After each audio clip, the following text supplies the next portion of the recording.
Hey everybody, welcome back to Bitch with Comrade Misty. I am Comrade Misty. We have a lot of things to talk about. There's a lot of drama happening. So tonight, Fiorella is going to be coming later.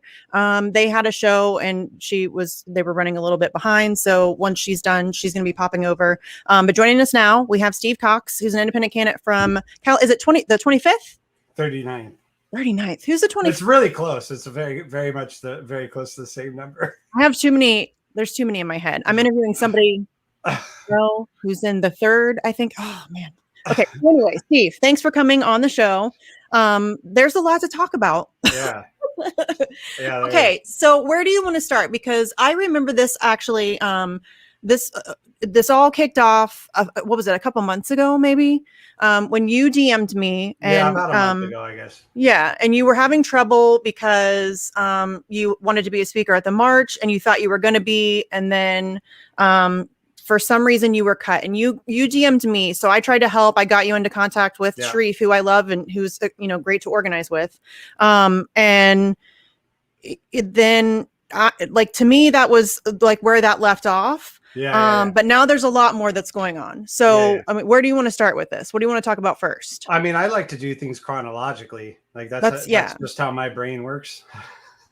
Yeah. Mean, that's just where it started for me. That's where this whole thing started for me. So let's just start here. So like late June, pretty close to late June, Michael Brandow is a friend of mine from Twitter, but he's also, helped me with stuff on the campaign and things like that. And I've helped him with he's held phone meetings with me and other candidates to where I could give them advice about the things that I've experienced when it's their first time. So I can kind of help them through the thing and all that stuff. This all stuff happens behind the scenes. I don't talk about it normally. Don't talk, it's just a thing. Right. So, and I'm happy to help as long as they're an independent. I mean, that's really my, my only requirement, as long as they're an independent and they're not like racist assholes or something stupid like that, like anti-immigration or something, So anyway, so I'm, Michael got into being involved with the LA Medicare for All March, specifically the Los Angeles one. And so he messages me like, hey, I'm a volunteer now, whatever. I'm working with the LA March. And he's like, and I'm going to put your name in to be a speaker. He goes, would you like to speak if I can? And I'm like, yeah. Are you serious? Of course. Because I've been doing this for 4 years and I haven't had this kind of an opportunity. I've had candidate forums and things like that. But for the most part, as an independent, I get excluded from shit all the time. They just don't want to include me in anything, and that from the national stage, looking at how they treat other third parties and all that sort of stuff. So to get an opportunity like that, I was like, it terrified me, but I was like, yeah, I have to do this. Right. I've been doing this so long and I need opportunities like this to be able to actually spread a message, something that I really believe in, and make a difference and move people maybe toward what I believe the right answers are, because I really believe it. And I think if you really, like I've mentioned this on your show before, if you think you have the answers to what ails your society, it's not really, I don't think it's really a choice to try and implement those answers and to solve these problems. I think that as a member of that society, it's your responsibility to try and implement whatever it is you think is the right thing to do. Now, if people want to disagree or whatever, that's fine. Right. But otherwise that's how I think it should be done. And so you get an opportunity like that. And I'm like, yeah, I'm in, right. I have to be. So, a couple days later, he messaged me and said that I am in and everything. And then he forwarded a message to me from Joni Weber, who is the local, I've heard good things about Joni. She's amazing. She's really, really great. I heard she's hard to get a hold of though. Girl, answer your phone more. Yeah, but she's really cool. She understands stuff. She was nothing but understanding with me the whole time, trying to get stuff handled. But he forwards the message saying that I'm on the docket. I'm basically on the roster for the rally. And so I was asking a bunch of questions like, well, how long do I have? What, anything like that. Give me more information about this organization, because I knew nothing about the organization either. And I have to be a little bit cautious, not a lot, but a little bit cautious if it's some, people that I really like. If it was a very Democrat run thing, I would have probably tried to not do it, or I would have just tried to co-op it. Or exactly. Just try to take it over. That's right. That's where we're going. I mean, like if somebody's going to invite me somewhere, like I'll use that opportunity to talk about Assange. I'm going to. Yeah. It's just the way like. But you understand that if an organization invited you on or whatever, under the circumstances, like you have a very set belief in Assange, and I agree with you. I think 100% on Assange, but you're not really movable on that, right? Like this is where you are because you've put the thought into it, you've put the effort into understanding it and everything else. And that's the same place I'm at with Medicare for All, with the two-party duopoly, with all this stuff, right? So, I'm on the docket. I'm like, this is awesome. And through questioning whatever, I eventually got the word that it would be like 6 to 7 minutes, like 7 minutes on the outside. They made it clear that like 7 minutes is long. But I'm like, awesome. So I wrote my speech immediately, which is the one I gave with, some different words, because over time I massaged it a little bit, but it was the same, base speech the whole time since I wrote it. And then like 2 weeks or 3 weeks before the rally, I got a message in my DMs through Michael Brando, who was, the guy working. So what had happened was I gave the digital graphics design person who was making all the pictures with the, like, the big thing in the background, the Medicare for All stuff and all that stuff for all the speakers and everything else, needed a photo. So I sent one to Michael Brandau to send to the guy, right? And so he was handling that for the people that he introduced to the rally, which was me and Daniel and a couple other people. And so I sent the picture and I was like, cool, here you go. Here's the picture. And like on July 4th, I remember now that that's the actual day, July 4th.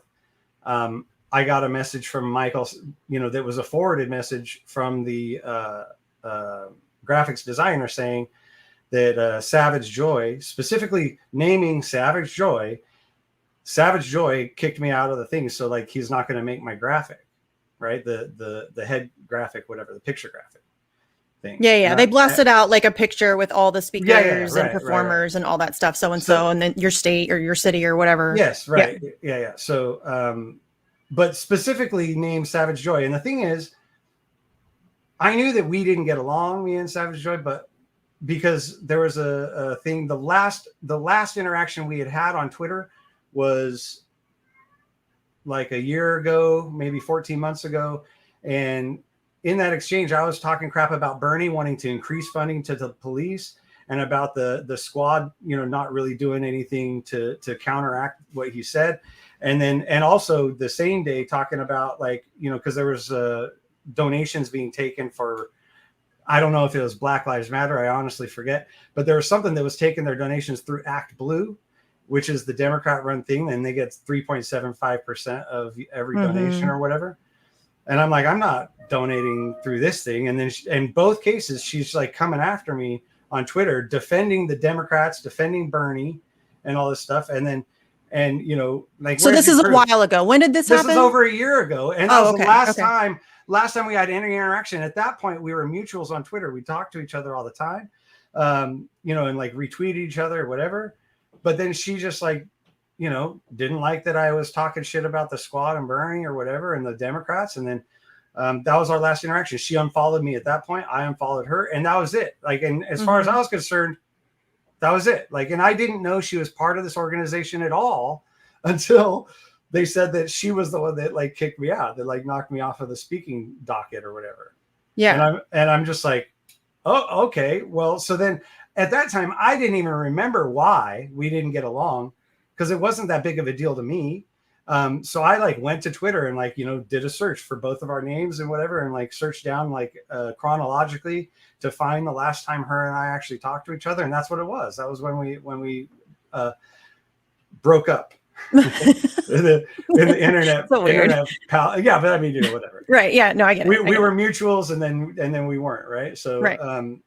and so that had to be the thing, right? So I Right. don't So know. you think that like she just doesn't like you. Right. And so being in a position of, I guess, somewhat power in the Medicare for All thing, did she unilaterally like just say no and everybody was like, okay, no? Or like, do you have any idea how that went down?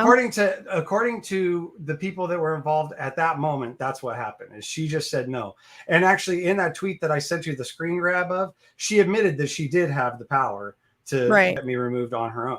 Yeah. And just so everybody knows, I invited her to be here. I don't like really have a dog in this fight. Like I said, when this first happened, when Steve got booted, he DM'd me, I DM'd Sharif, hey, can you help him work this out? Quiet the whole time. I'm sorry.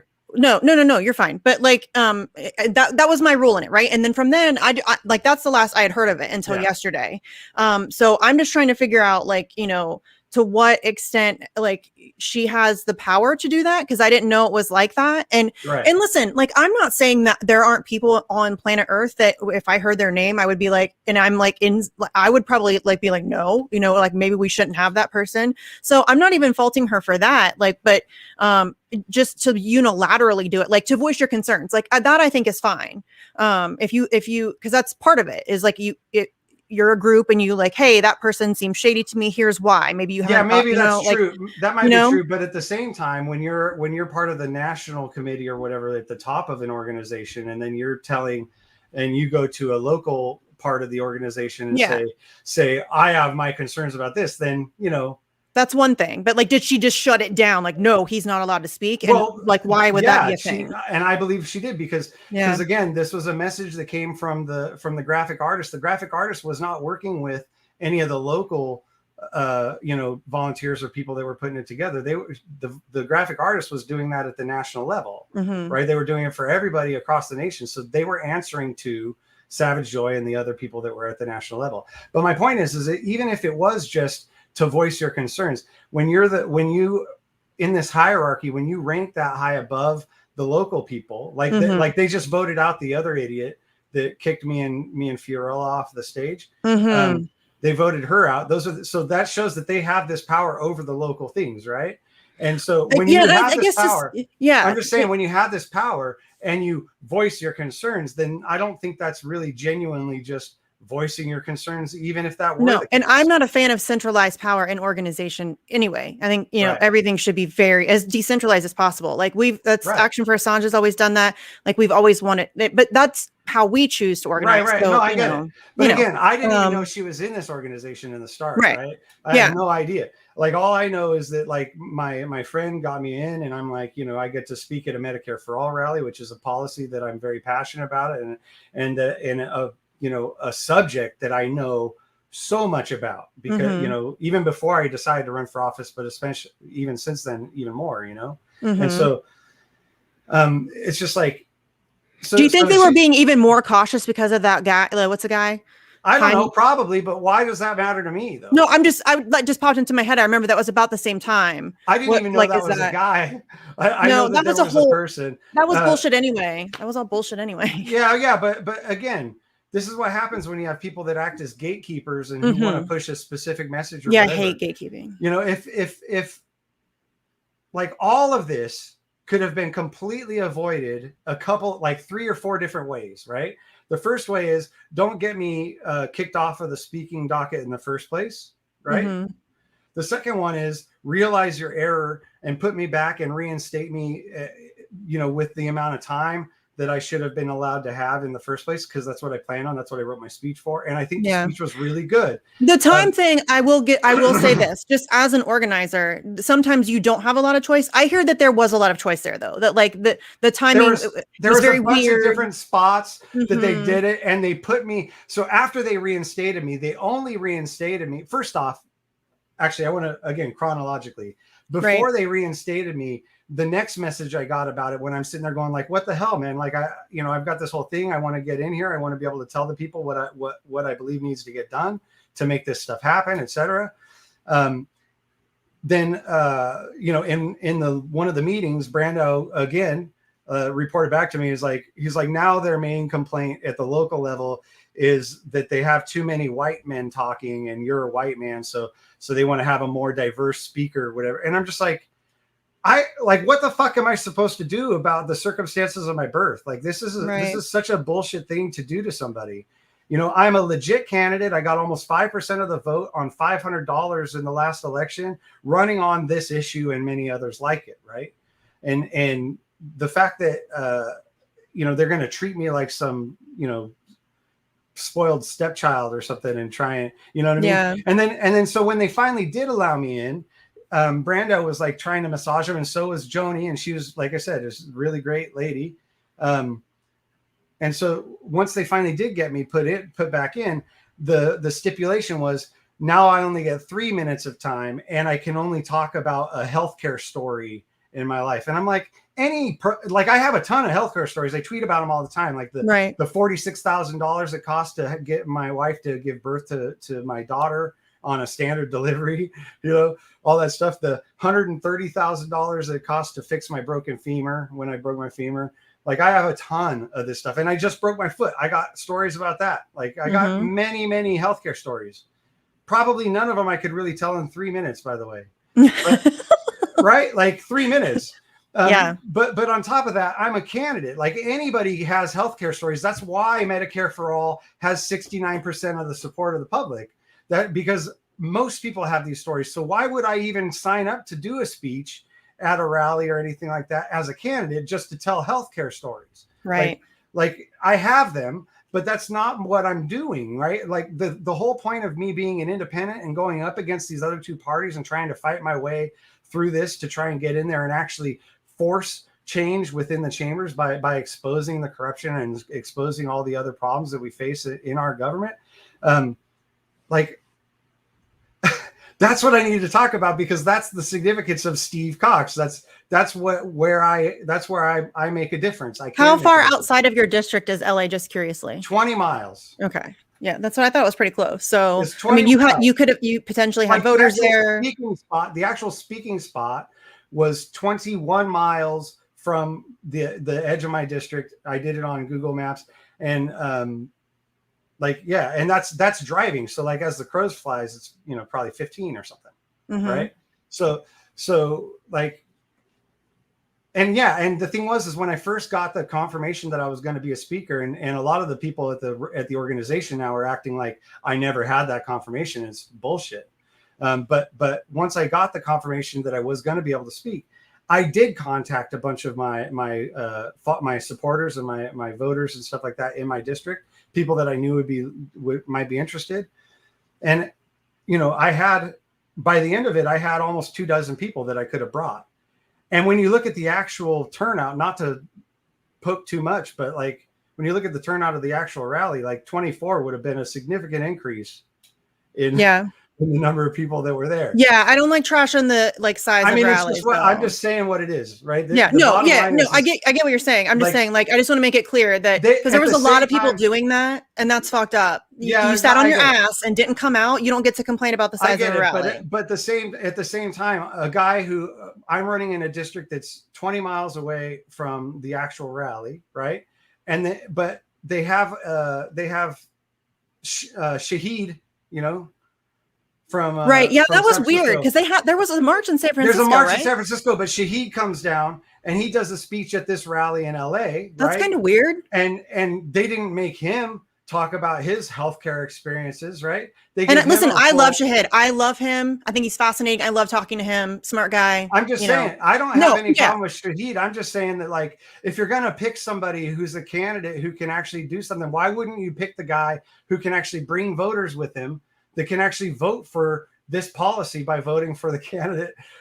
This guy flew 400 miles from San Francisco to be in Los Angeles and give a speech, and he got a full allotment of time, and he was able to talk about whatever he wanted.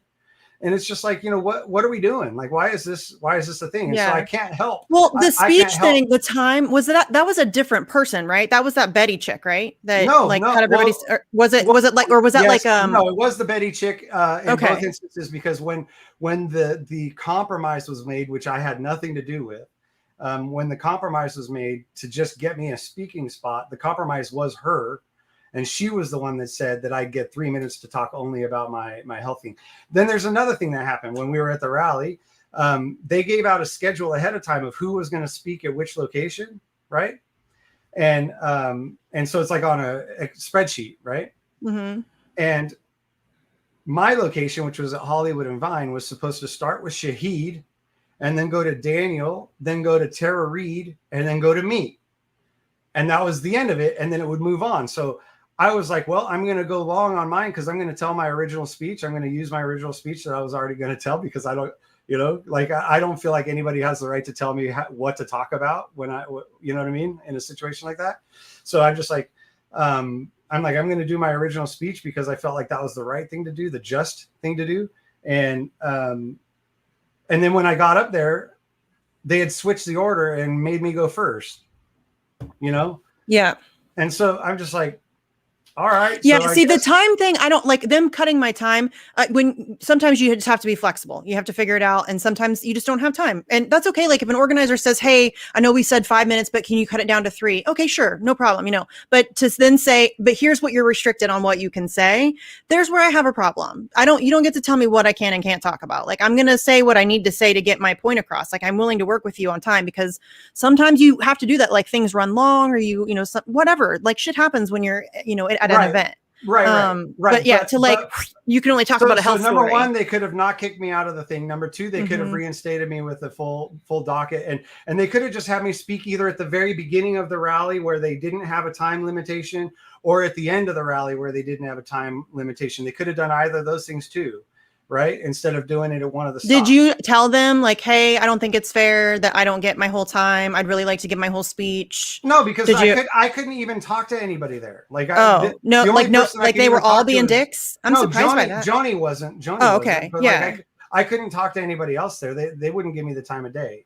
And right. So,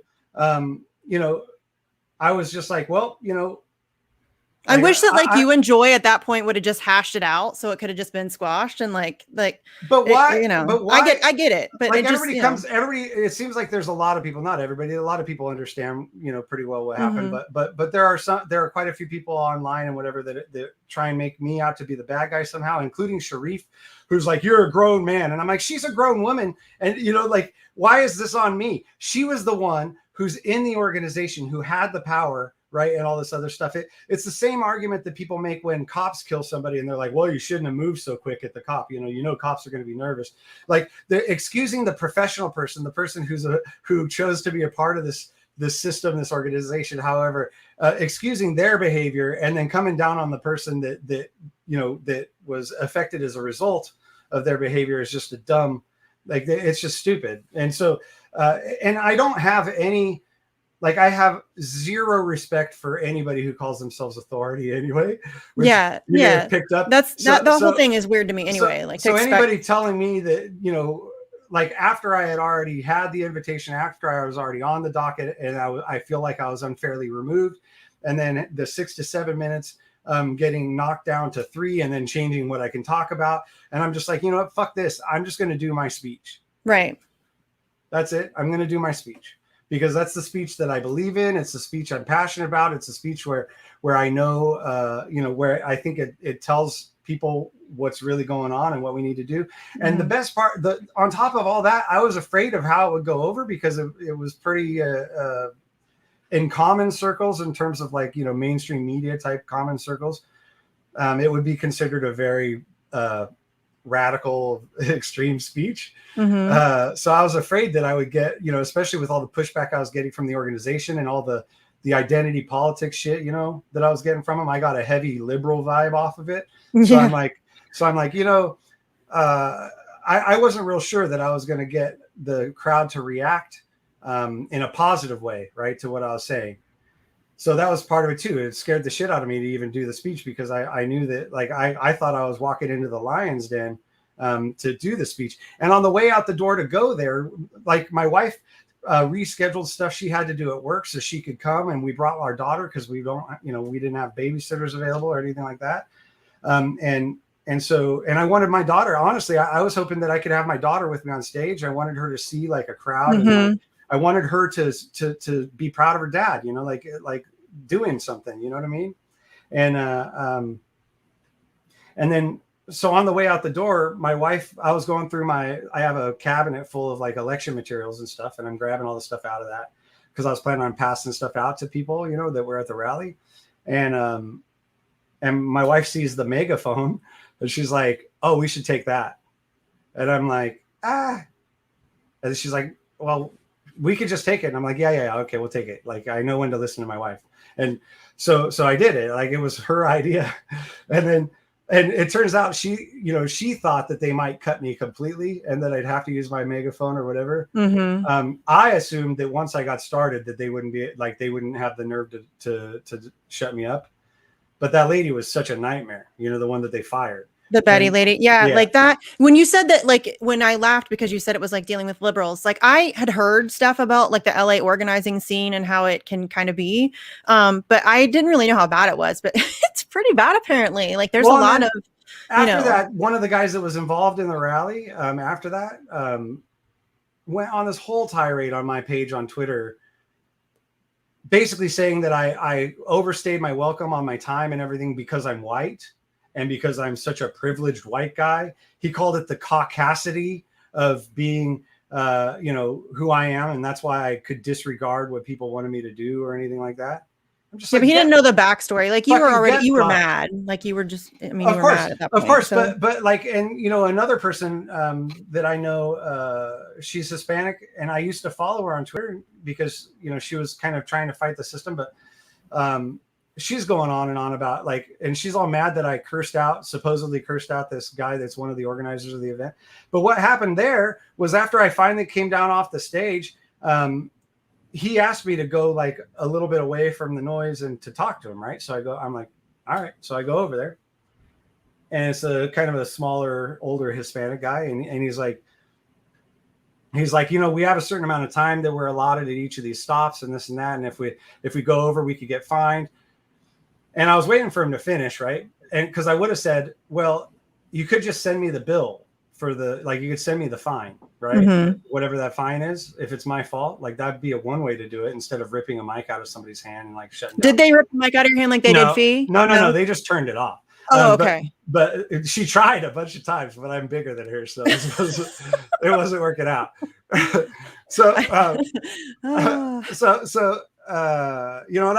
I'm not to say, not to give myself too much credit, but I am punk rock in that I don't let, I stand up to people. If I feel like I'm being stepped on or something, like I don't give a shit, right? Like I'm going to fight back. So, he takes me aside and he's like, we have a certain amount of time and all this stuff. And I'm just kind of like, yeah. Like listening. Okay.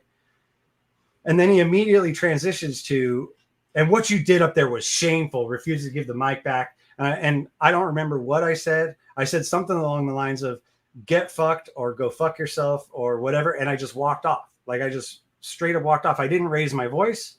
At the point that he started trying to berate me and telling me that like what I did was wrong or whatever, I was like, fuck off. And I just walked. Right. But he apparently went back and told the organizers, he yelled at me and he cursed at me.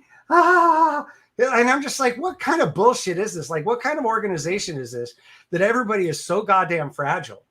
We're dealing with a situation where, and it's in my speech, 186 Americans die every single day due to lack of affordable health insurance. And we got a bunch of pansy asses who are going to sit around and whine about hearing a curse word or whatever. I did not even yell at the guy. I didn't touch the guy. And the totality of what came out of my mouth took like a second.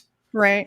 And he went back that and kind of shit told the organizers that I yelled at him and cursed at him. And it's just like, you guys are proving everything that I thought about this organization, So like they could have given me my time. They could have given me my time back. There's all kinds of stuff they could have done.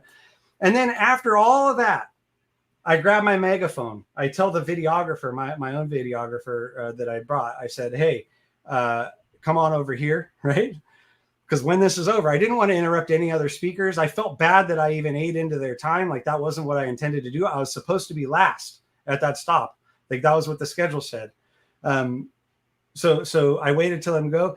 And then as I'm like, I found this stairway is like five steps up into like what's a closed down Chinese restaurant, but it wasn't open anymore.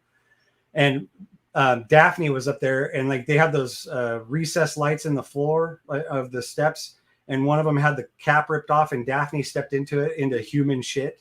Like there's human shit in the hole, and she stepped into it, and my wife was like scrambling to try and get her shoes off, get her shoes changed, and all this stuff. It was just a nightmare. Yeah.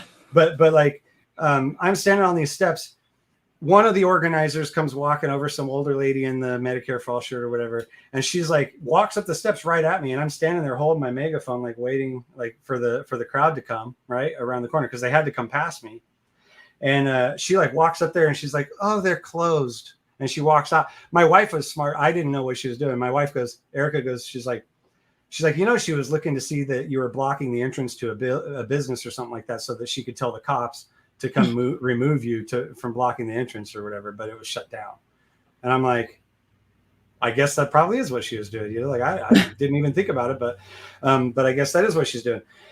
So like they tried to shut me down there, and then they drive past, right? And they're doing chants and whatever, the truck that we all spoke on, like drove past, and the people are walking behind it.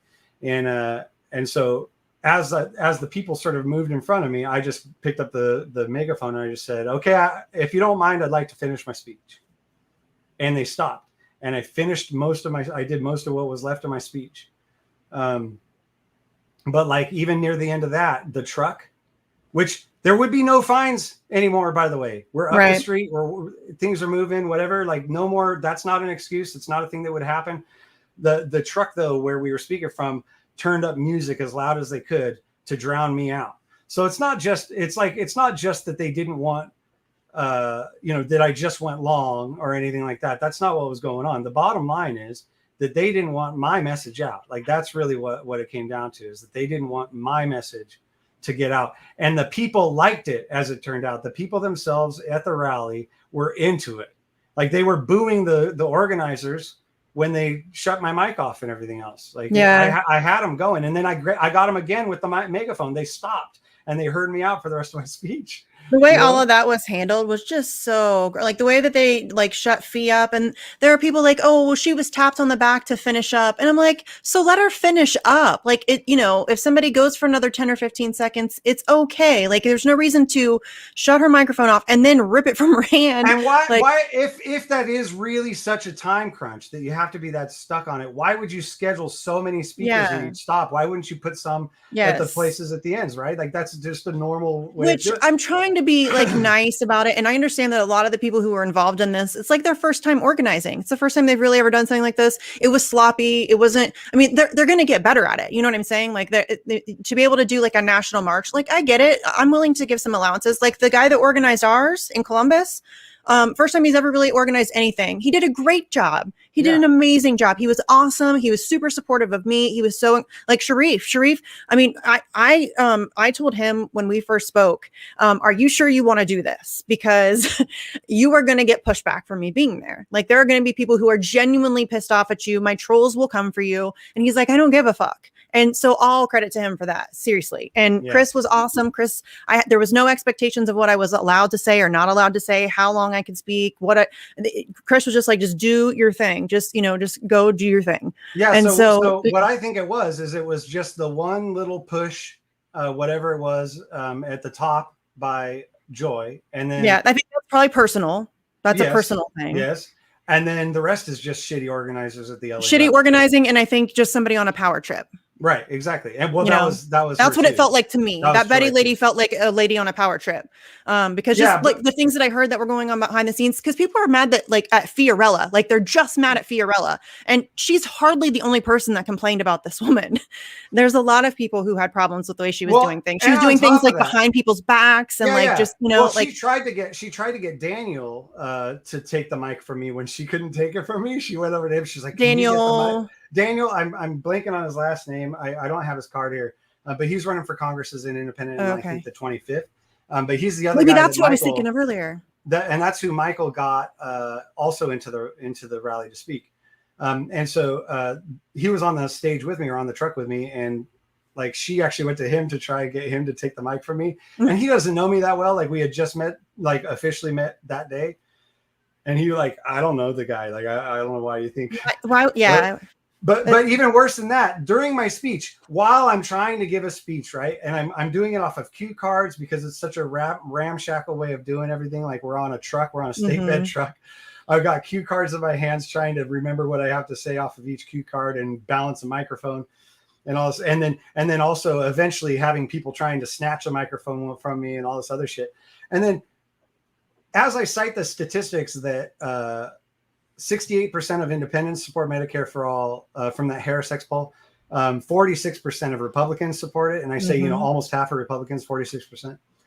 And then 88% of Democrats, right? That's part of my speech. And when I said 46% of Republicans, I don't know who it was. I might be able to tell if I look at the video. But somebody behind me on the truck, like right behind me, like right here, right? On the truck is like, it's 36%. Oh, yeah. I saw your tweet about that. And I'm like I hear it and I'm trying to imagine you're trying to put numbers out there that you're using in your speech and somebody's telling you numbers in your ear.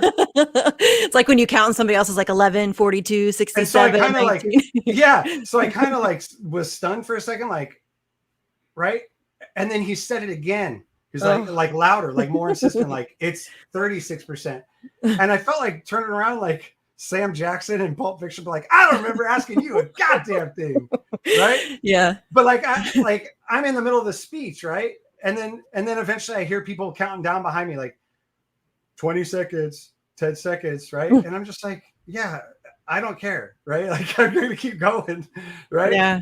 Yeah. But this is the type of shit, like that you don't do that to somebody. Like you don't correct somebody. And by the way, he's fucking wrong. He is wrong. It's 46%. Yeah, you did tweet that. But yeah, it was... thank you for incorrecting me. Right? Yeah, listen, you should never interrupt somebody, even if what they just said is wrong. When somebody's giving a speech, just shut the fuck up. Yeah, just shut the fuck up. Like, it's hard enough to give a speech, and I am terrible at public speaking, so just don't interrupt somebody. Just don't. It's not nice. And if they're wrong, then that's okay. Sometimes people get things wrong and you can correct it later. So that's the thing. I'm not trying to say that the rallies are a bad idea. I'm not even trying to say that that all of the people at the top are bad or somehow problematic. I'm saying like Medicare for all is a necessity. Number one, we have to get that done. And that should, and like I say in my speech, and I could do my speech for you in a minute, but like I say in my speech, Medicare for all is the starting line, right? It's not the finish line. That's like where we start to actually get our system on board. And so like, man, people got mad at Fiorella for saying some shit like that. She doesn't believe in Medicare for all. Yes, she does. She's just thinking past that, homies. Yeah, like she's like 40 years ahead of you. We have a system. We have a system where the people adamantly defend the Affordable Care Act, which is a pile of fucking garbage. It is garbage. And they adamantly they talk about it like it's the most revolutionary thing it's ever happened. We have to protect it. No, we don't. We don't. Burn it down. So my thing is like, hey, let's talk about what's after this now, because I don't want to get stuck on this thing with whatever flaws it's going to have, and it has many, including the fact that we currently spend 18% of our GDP on healthcare, and the highest it is anywhere else in the world in OECD nations is about 12%. So we spend 50% more than any other country in the world on our healthcare in terms of GDP. And the average among OECD nations is like 9%. So we spend double the average and 50% more than the highest one besides us. And so like, even with Medicare for all, that only drop, like I did the math on it, and it drops us to like 15.5%. So we're still way above 12%. I think the highest it is anywhere else should be the basement for what we accept. Yes, in the United States. I mean, it's amazing to me that Americans are just so willing to accept this. And you're right. What you're touching on is actually really important, because what they do is they get you emotionally invested in these things. Like the ACA, they made it out to be like this amazing life-saving, like Obama. Oh, it's so heartwarming. Oh, look, we got healthcare. We got progress on healthcare. It's garbage, but they've made you feel like an emotional attachment, like you've accomplished something. And so you'll defend that because it's now like personal. Right. And if somebody attacks it, it's like a personal attack. That's how how often did they use that against? How often did they use it against Bernie, saying like he wants to repeal Obamacare? Yes. And they're It's able to like, do yeah, that because they because propagandize you. you're gonna Think fucking it's this replace it amazing. with something way better than that, right? Like, this Yes. isn't, And he's that's not like just Fiorella. repealing. Like Fiorella's thinking Medicare for all should not be the end game. Are you joking me? No, No. We should no. be thinking way past that. And Yeah. people just they're incapable. So you know, that's kind of where, you know, all this stuff is sort of stemming from that. And you know, I frankly, and there, like, the irony is so fucking thick on this thing. My whole speech is about how even people who purport to be on our side, right? People who say they support the things that we support and everything else, they still need to get fought. We still need to fight them when they refuse to push stuff forward and everything else. So that's the speech I'm giving. And legitimately people holding this rally for Medicare for all prove the point by cutting me off in the middle of my speech and all the other stuff that went on before that. And, you know, and I'm just like, this is, you know, like you almost can't write it, you know? Like, Yeah. like it's insane. And by the way, it also stuck out to me a bunch of different stuff, which was like, after they reinstated me for my 3 minutes to talk about my healthcare experience or whatever horse shit. That's when, after that is when they booked Jimmy Dore. And I'm like, so if we're going to talk about like Steve Cox being problematic, I love Jimmy Dore. Like, I like the guy a lot. I wish he would have me on his show. He's literally never even interacted with me on Twitter. I have no idea. Really? What nothing, no likes, no, nothing. I want to get on a show, but I don't know. I can't. I haven't. Like, he's cool. Like, I mean, he's been on the Vigil. He's very, people give him a lot of shit, and I get it. He's not for everybody, and I don't like worship at the altar of Jimmy Dore. Like, I hate when people do that. No, I like, he makes me laugh. He's on the right side. His heart's in the right place. He's loud. I like it. You know, I don't mind when people are fighting for things that are and he's good. Seriously, honestly, people, he gets a lot of shit. He's the nicest guy. Of course he is. Honest to God. So am I, until you fuck with me, and then I'm not nice anymore. Like, that's how that shit works. Yeah, no, right? Jimmy, I went to a show in Chicago a couple years ago, and he did like a whole ass meet and greet. It was wrapped around the whole theater. He met and talked to everybody. He came out afterwards, after he was done with all that, hung out with the people who were still in like the bar restaurant area, spoke to everybody. Totally the nicest guy ever. And then he retweets my stuff. He came on the Vigil, was super generous with his time. He did over an hour with us. Yeah. You know, and we're like a tiny little show that nobody watches. Like, only people who are really interested in Assange watch our show. And he came on, and you know, totally. And Steph came on, nicest people ever. No, I have no reason to doubt any of that stuff. I traded some DMs with Steph. She asked me for some samples of like videos and stuff from past things, and then I just never heard back. I sent her a whole bunch of shit, and then nothing happened. So I don't know. But the thing is that when I hear through the grapevine, or however it got to me, through the messages and stuff, that you were controversial. Yeah, I'm too controversial, and that they should be careful. Plus, Jimmy Dore is just as fucking white as I am, right? Like, right? But you understand? So like, the two excuses that they had to fuck with me. Mm-hmm. One is that I might be problematic because of the recent things that happened with the racist guy or whatever, the person. I don't really know the whole story, but whatever. I know the whole story. It's all bullshit. Okay, and then the second part being like that they need, you know, a more diverse speaking group or whatever, and so like being a white man isn't good enough. I'm like, and then they booked Jimmy Dore at the end of it. Yeah. How is he not exactly the things? That's what I didn't like, is it wasn't consistent at all. It's like when Pasta and Fee were announced, and all of a sudden it's like, oh, new COVID rules. And it's like, wait a minute, you didn't have any of these rules yesterday. So why is it just now that the people who speak about ivermectin and, you know, that they're vaccine hesitant on this vaccine, all of a sudden, like, they're not, now we have to have new COVID rules? Like, that's just fucked up. Yeah, you're going to have COVID rules, have them for everybody. Right. And there were people who weren't wearing masks. There were people who weren't vaccinated. Right. You know, it was, but Pasta can't come speak. And there was no consistency whatsoever. Yeah, it's like they picked and chose who they liked. I think they asked Pasta to get a rapid test for like $250. Yeah, and they did, pay for it then. Pay for it. Yeah. Like, I mean, no, it's silly. It's bullshit. It's an outdoor event. And listen, and by the way, I'm 100% in favor of this vaccine. Like, I think that it's, you know, that this is how we could actually save people if people would get on board. I think there's a lot of misinformation about and I'm talking about not the Johnson one. I don't actually even like that one, but the two RNA vaccines. mRNA, yeah. mRNA, yeah. I'm actually in favor of that stuff, but I'm also not in favor of like heavy-handed government or anybody else trying to tell people how they're supposed to behave. I wish we had a society where people would just like do the right thing without needing I wish we had a society where our government and our pharmaceutical companies didn't lie to us every chance they got so that people would trust them without. Right. I know. That's but the society I wish I that's had. the thing. I think that if you want to do critical thinking correctly, it's not just if the government said it, it's wrong, or if a pharmaceutical company said no, it, that's it's why wrong. you look at the evidence, right? The facts in front of you. Right. That's the point. So, I was one of the first people to jump on board and be like, wait a minute. So there's a viral lab in Wuhan, and it just so happens by coincidence that this virus escaped through a wet market, supposedly that's just outside of like outside the doors of this lab, and that's where it all came from. And I'm like, dude, I don't believe anything that they like. You should like my jumping off point is they're lying.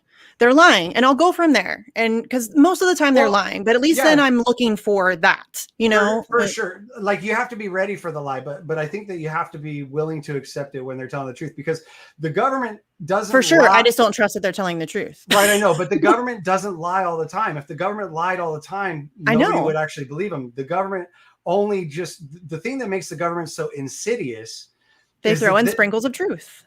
Well, it's even mostly truth. Sometimes they'll have almost all truth, but the difference is what they allow you to know, right? And what they allow, what they expose and what they don't, right? What they keep behind closed doors and what they let out there, and so that's how they manipulate the information and everything. But it's not that, I just think I'm not trying to come down on you or anything. I love you, but the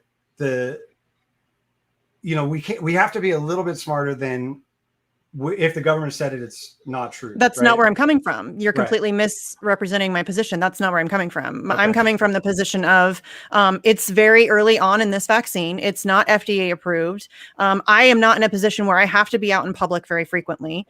So I would rather wait. Yeah, sure. And take my time. I'm not in any rush whatsoever to get this vaccine. If it turns out that it's okay and you could not in any way, shape, form, or fashion call me anti-vax. I literally made a list of people that anti-vaxxers hate in 2015. Right. That's a real thing. I am on that list. They don't like me. I have a child with autism. I've been in that battle where people like to blame my child's autism on vaccines. So I am not anti-vax at all. No, I get it. Not at all. And on top of that, like on my end of things, my wife works at a retirement community, so she had to get vaccinated. Everybody's got their own personal thing. And with a baby, with a 18-month-old kid at home, I had to do everything I could to make sure, like I would literally sacrifice my life for my kid. I know you would, without thinking about it. So if if the question is like, should you get this vaccine and it'll prevent you, but that's where to me it's like such a personal choice, because again, like I'm not in that position. I don't have to leave my house that often. I don't leave my house that often. I know. My kids don't leave it. Like we hang out here. We have family and stuff over. We have a couple friends that come over, and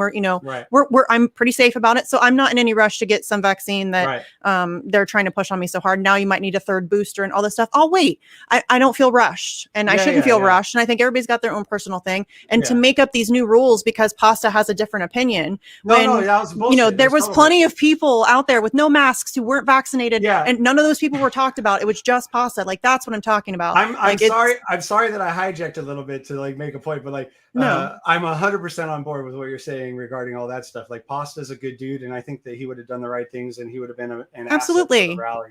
Absolutely. But again, this is a bunch of, in my opinion, very likely liberals, and I include Savage Joy in that, by the way, because again, our exit conversation with one another was her defending Act Blue and all this other shit, right? Like, I know what I'm looking at with this person. There's a lot of people, they call them the boutique left or whatever, but there's a lot of people who have just caught on to this idea, but they still stand shitty politicians. And I call them hipster liberals. Yeah, exactly. But Bernie Sanders convinced that, like, he made it cool to be left, and he convinced a lot of people that they're left when they're actually just liberals who want to be cool. Like, and that's That sounds really They want douchey. to Like talk. They want to talk about Medicare for all, but they're not right. really. They don't want to fight. It's a hashtag. It's like, right. Yeah, and I'm not saying, I think Savage Joy has done, I mean, just to be fair. And again, I don't know her really. But they did put a lot of work into the march. So I'll give her credit for the fact that they put in a lot. She put in a lot of hours. She There's could no have put question. in even less work had she just left me the fuck alone.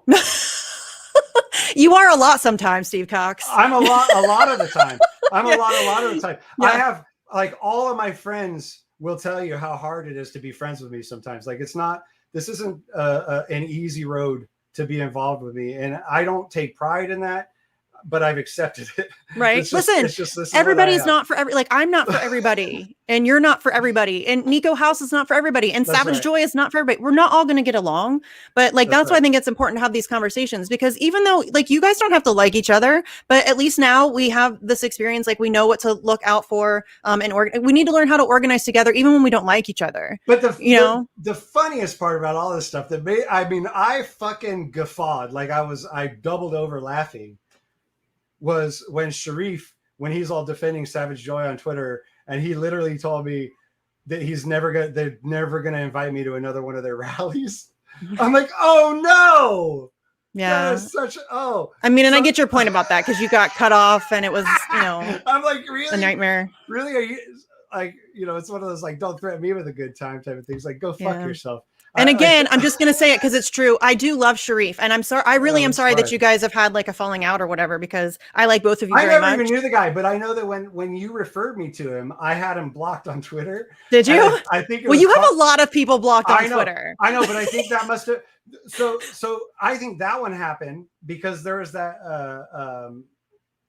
You must have remembered like a couple months ago that K-Hive lady that was going crazy about me. Like, wait, no, was it that Sean Teasy or whatever? Yeah. Okay, she's something. And so she was like freaking, like she was going nuts on me. Well, and so I literally blocked all her followers. Oh, and I think he might have been in that group. Really? I find that maybe like a hate follow. I could see that. I could maybe, but that's what happens. You get people caught up in a because I mean, I don't hate follow anybody because life's too short for that shit. But I follow people I don't agree with for sure. I hate follow like Joe Biden and I don't people like that. I guess that's okay. Elizabeth Warren. I've unfollowed a lot of the politicians, but like I still follow Bernie Sanders mostly because he's the one that has pissed me off the most. Yeah, and so I want to expose him as frequently as possible. Yeah, me too. Because he really fucked some people over, and it really pisses me off. If you tell this to Savage Joy, she will fucking lose her shit on you. Well, no, Savage Joy used to have me blocked, and I had her blocked. And then when this march started up, I went to like look, and she had unblocked me, so I unblocked her. Like, okay, cool, we're bygones, because if you're gonna work for Medicare for all, again, like I will work with people I don't like. I'm okay with that. I would rather get Medicare for all. But I know your answer to this before I ask it, but just as so it's not necessarily like it's mostly a rhetorical. But even for people that are watching, imagine having an independent candidate who supports Medicare for all, who's from 20 miles away. His district is 20 miles away from the march, and then treating him like he's some like bastard child. Yeah, no, I wouldn't have done that. But that's just me. And telling him what he can talk about and not talk about, and all this other stuff. Like, wait, let me ask you, was it her that was trying to say you had to talk about a certain thing, or was that the Betty lady? Betty, I'm just trying. Yeah. Okay, that was the Betty. Okay, I'm just trying. Like, it's a lot. I'm trying to keep. No, well, she just got me kicked off in the first place, right? And then it took a bunch of people fighting to get me reinstated as a speaker, but that was more like after she eliminated me, and then very likely made her case.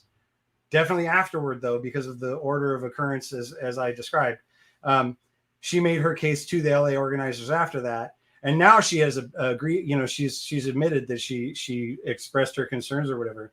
Yeah, but like that. Which again, I asked her to come on. Everybody, I know. I asked her to come on, and she's still welcome to come on. Like, Steve suggested it, which I already yelled at him for doing because.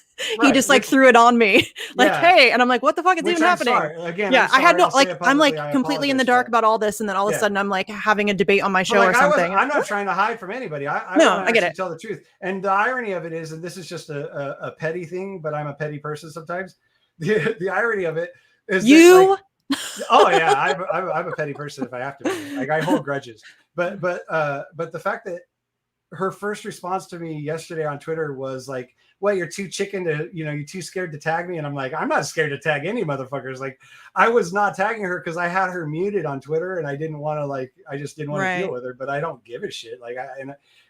So she's like, too chicken to tag me, and then like a couple hours later, she blocks me and says I'm harassing her or whatever, and I'm like, you asked me to tag you. Like you told me to tag you. So I started tagging you in my posts, and now all of a sudden I'm harassing you. Like, pick a fucking side. Like figure out what you're doing, because you can't be the victim and the badass at the same time. You can't be like, hey, come at me, bro, and then fucking run away.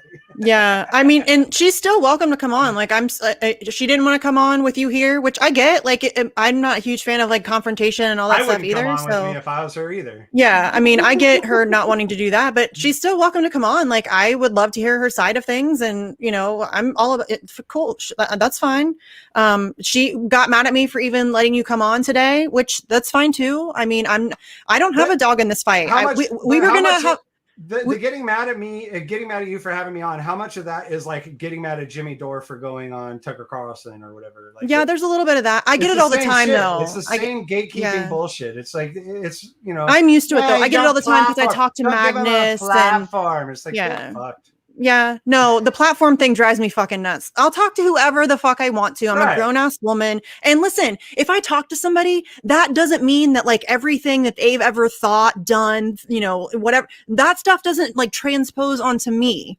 They're like, I can go on a show with somebody who has a completely different viewpoint than me. And that doesn't, you know what I mean? Like people will try to like, because Ryan Dawson, I was on Magnus's show with Ryan Dawson, and he has said some things like kind of Holocaust denial, right? And that's him. That has nothing to do with me. Like I was on a show talking about Palestine. That's what the show was about. Which, by the way, there's one side to be on that. If you're going to be right on it, right? And Ryan was on that side, and we were having a discussion about how awful the situation is and how Palestine should be free, and Israel's, a fucking genocidal nightmare piece of shit country or government. Right. And it's so the fact I don't care what he thinks. That's not. Here's the thing. If a person is a Holocaust denier and against Israel, there is obviously optics problem, right? Well, like because it's kind of it feels very anti-Semitic to have that combination on one person. And if that had come up, like if the Holocaust denial had come up, I would have pushed back on him. Just like we had like a little disagreement at the beginning because he's all about his racist white guy statues, and I'm like, your statues are bullshit. And then I calmed myself down, and I was like, let's talk about Palestine because that's what the show's about. And the statues are bullshit, but my take on that is I wish they should stay up until such a point that white people are so fucking embarrassed about them being up that they want to take them down. Like that's what I want. I don't care if they stay or they go because it's symbolic anyway. Like until actual real change happens for Black people, I don't give a shit about. It doesn't matter. Hey, it's performative. Hey, Juneteenth is a holiday. So they renamed an alleyway after Martin Luther King Jr. or something, and be happy. No, come at me with some substantive change. No, I know, but that's the whole problem, right? That's always the fucking problem is a bunch of people posing. But I'm also white, so it's not my position either. To like, I mean, I get that too. I have an opinion, but it's still not like if Black people want him down, then fucking take him down. Yeah, that's fine. But I also, again, I wish that would be done just like because they should just go out there and tear them down. We should be horrified. Yes, like just fucking pull them down against the law, right? Like just break the law and destroy the statues. Like that's the way I think it should be done. It shouldn't be done through like pressuring legislatures to pull them down and it'd be cool if white people like destroyed their own bullshit. Black people shouldn't have to do that work. Totally fucking help. I'll help. If there were any in California, I don't know that there are any. We got the one in Columbus. There was a Christopher Columbus statue. I mean, our whole city is named after Columbus. But yeah, there was a statue. That's true. I didn't. Yeah, it's funny. I live in like shit, right? White colonizer land. Yeah, that's crazy. Can you imagine having to live in a city named after Christopher Columbus as like a Native American or a Black person or no. No, I mean, that's and especially people. Native American in his case. Yes. Well, and right wingers just don't get it. Like they're like, oh, it's just a name. No, it's not just a name, y'all. It's more than that. Like, it's the same again, argument. It's exactly the same argument as when people talk about how the FBI has changed over all these years. And then I'm like, really? So that I'm sure they've changed the name of their headquarters from the Edgar J. Hoover building to something else, right? Like they want to change it to like the Martin Luther King. They killed the mother. They fucking killed the guy, and they're gonna change the name of the. Oh, dude, it's like the worst white guilt thing. Oh, it's so bad. Whoever thought that was a good idea should be fired. Like you should be like tarred and feathered in a public square somewhere. Like you are an embarrassment to humanity. That is a terrible idea. And again, it's another one of those things. This is just performative, like renaming of buildings. Until we have like a criminal justice system that isn't racist as fuck and an education system that isn't racist as fuck, then none of that stuff really matters. Society that isn't racist right. as fuck. Like that's really what it comes down to. And you know, and the thing is, and I have a lot of experience as a racist person. Okay. I'm going to tell you a quick story. I grew up in Chino Hills, which is where I still live. And we had, in my graduating class, we had a massive high school, like a ton of people there. And in my graduating class, I think there were 800 people, something like that. It's a lot. And I think there were 7 Black people in our graduating class. Like we just didn't have them. We had a lot of Hispanic people, but everybody else is white or Asian or, you know, whatever. There's very few Black people. And one of the people in my graduating class is my roommate here in my house mostly. And her dad was a Black Panther, and we've been friends for a really long time. But even while I was friends with her, because of how I was raised or whatever, I was influenced basically by TV, by media, whatever. You see movies, all the movies where you see a lot of Black people in them were like, you know, New Jack City and stuff like this. So it's all gangster Black people, and all the rap and stuff was coming out was gangster stuff. And so I was sort of inundated with, this is what Black people are. Right. And I didn't really have a lot to go against that. Like a lot of other examples or anything. So I was raised, and I was a prejudiced person. A lot of people have that experience. Right. Which, you know, in hindsight, I was a victim too, in a way. Right. Like propaganda. I never did anything to harm any of those people. So it's not like I didn't I never went that far with any of it. All my prejudice just went so far as to believe that I knew stuff about people purely by what they look like or you know, what their anything was. Right. Hi, Fiorella. Hi. Hello. And so it wasn't until I was like 20 years old or something like that. So it's over 20 years ago. I was working at a car dealership selling cars, and that was the worst job I've ever had by far. But we were calling cars out on the patio, which is like, you see a car on the street and you're like, hey, red Jeep, or like, you know, blue Camry or whatever. And if that car comes in, then it's your customer, and then you have to help them with whatever they want. Right. So that was how that worked. So I call this car, the car comes in, out comes a Black woman with her 2 or 3 children. I don't remember I think it was 2 children. She was kind of dressed shabbily, and her car was a piece of junk. And I just had all this shit going through my head about like what, you know, all your biases. Yeah. All my biases about like, this is, you know, and then I helped her the whole time. I smiled the whole time. I really hope I didn't let on that I was, you know, what I was thinking and stuff like that. But and I don't think I did. But in the end, when she came in, like, then she wanted to drive like a $45,000 Tahoe, which this is 24 years ago.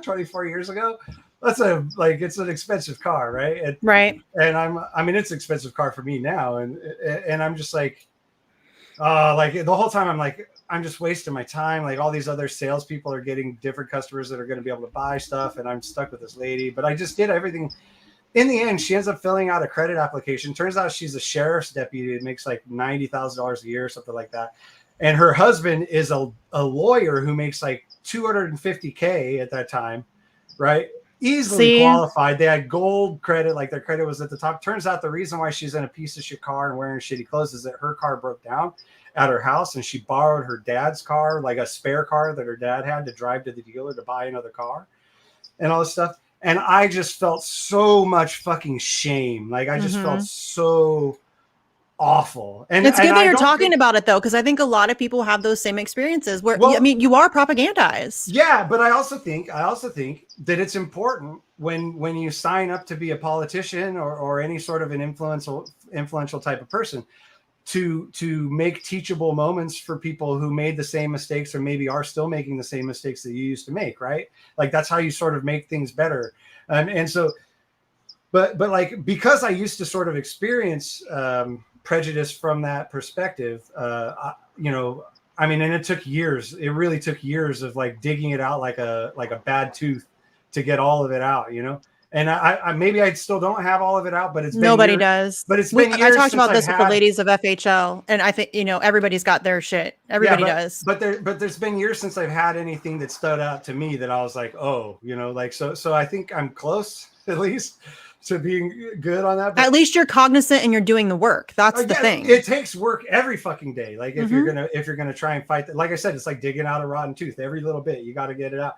But because I was so sort of in that, it's so easy for me to recognize in other people, right? When I see another, usually white person saying some, just something, oh, these thugs over here, and I'm like, Just oh, ignorant. I know what thug means to you, you motherfucker, Mhm. right? Like I know what that word means, and so like I'm just saying this because like I think that there are other experiences that we can have, even though we're not part of that part of our community. Like I get a little weird even just calling it their community because I want to believe that we are in a community and all those people are in my community with me. And so it feels weird just dividing it up, but I understand, doing it. But I just think that there are people out there who look like me who also have some valuable stuff that they could say and do about racism and these sorts of things. And to get discounted on that front just because of what I look like, I think is kind of fucking bullshit. Well, Fia and I have talked about this a lot because we get shit on for being willing to talk to people on the right. And like Fiorella is a woman of color and people will shit on her for being willing to have those conversations, like those tough conversations. And I think that's, and especially like you're talking about white people, like I've said this many times, it's our fucking job to like deal with that kind of racism, like within our own communities. We have the privilege to step into those spaces and call that shit out. And so telling me I can't. Yeah. But when nobody is looking, like I've been accused so many times on Twitter and shit of being racist. But there's a couple points to this. One is that Mosi, my roommate, whose dad was a Black Panther, that I've known since high school, since before high school. She told me when I was first running for office, and she helps me, she volunteers in the campaign and stuff, but she told me early on to stop apologizing for my whiteness. That's what she said. That was her exact words. She goes, stop apologizing for being white. Because every time I would go on some progressive show or whatever, like I'd be like, I'm sorry, I know I'm white, but I want to, like whatever. And she's like, stop doing that. It looks stupid and you're an idiot. And I'm like, okay. So since then I've just embraced, because I know who I am and I know what I believe. And I want to be able to tell, those stories and to make influence things in what I believe is the right direction. And when I get accused because of that, because I don't kowtow or I don't, whatever, I get accused of being racist on occasion. And I'm just like that, it doesn't bother me really, because it's this old phrase that I've used quite a few times, maybe even on your show, that says nobody has ever been offended by a statement that doesn't apply to them. So if somebody calls me a racist, I'm just like, yeah, you're a fucking moron. And like, I'm not offended. I just think you're stupid now. It's like, that's all that's happening. Well, I mean, some people just, nuance is dead, that's true, but Fiorella, hi! I'm so excited to see you. I'll shut my hole, but I want to hang out because I really like you. Yeah. Okay. So I do want to talk about what happened to you, Fee, at the Medicare for All thing, because people are still super pissed off at you, and I think it's ridiculous. Where do you want to start? Do you want to start like from the beginning with like what happened with pasta? Okay. For sure. Okay. You go ahead. What happened? And I'll go through it really quickly. Just, from the beginning, months and months ago, we were told that they wanted us to speak. I was contacted by an organizer named Virginia Cox, and she was one of the people organizing in LA. She's like a straight up communist. She's older, and I've known her forever. She's part of Real Progressives, and I really like her. And she was like, we're going to do it in the CNN building because we want you to tie the blackout of Medicare for All and this organization, this organizing that's happening from the mainstream media, and tie it all together. So we're going to have you guys, Ron, Jimmy. I was like, oh, cool. This is great. Okay, great.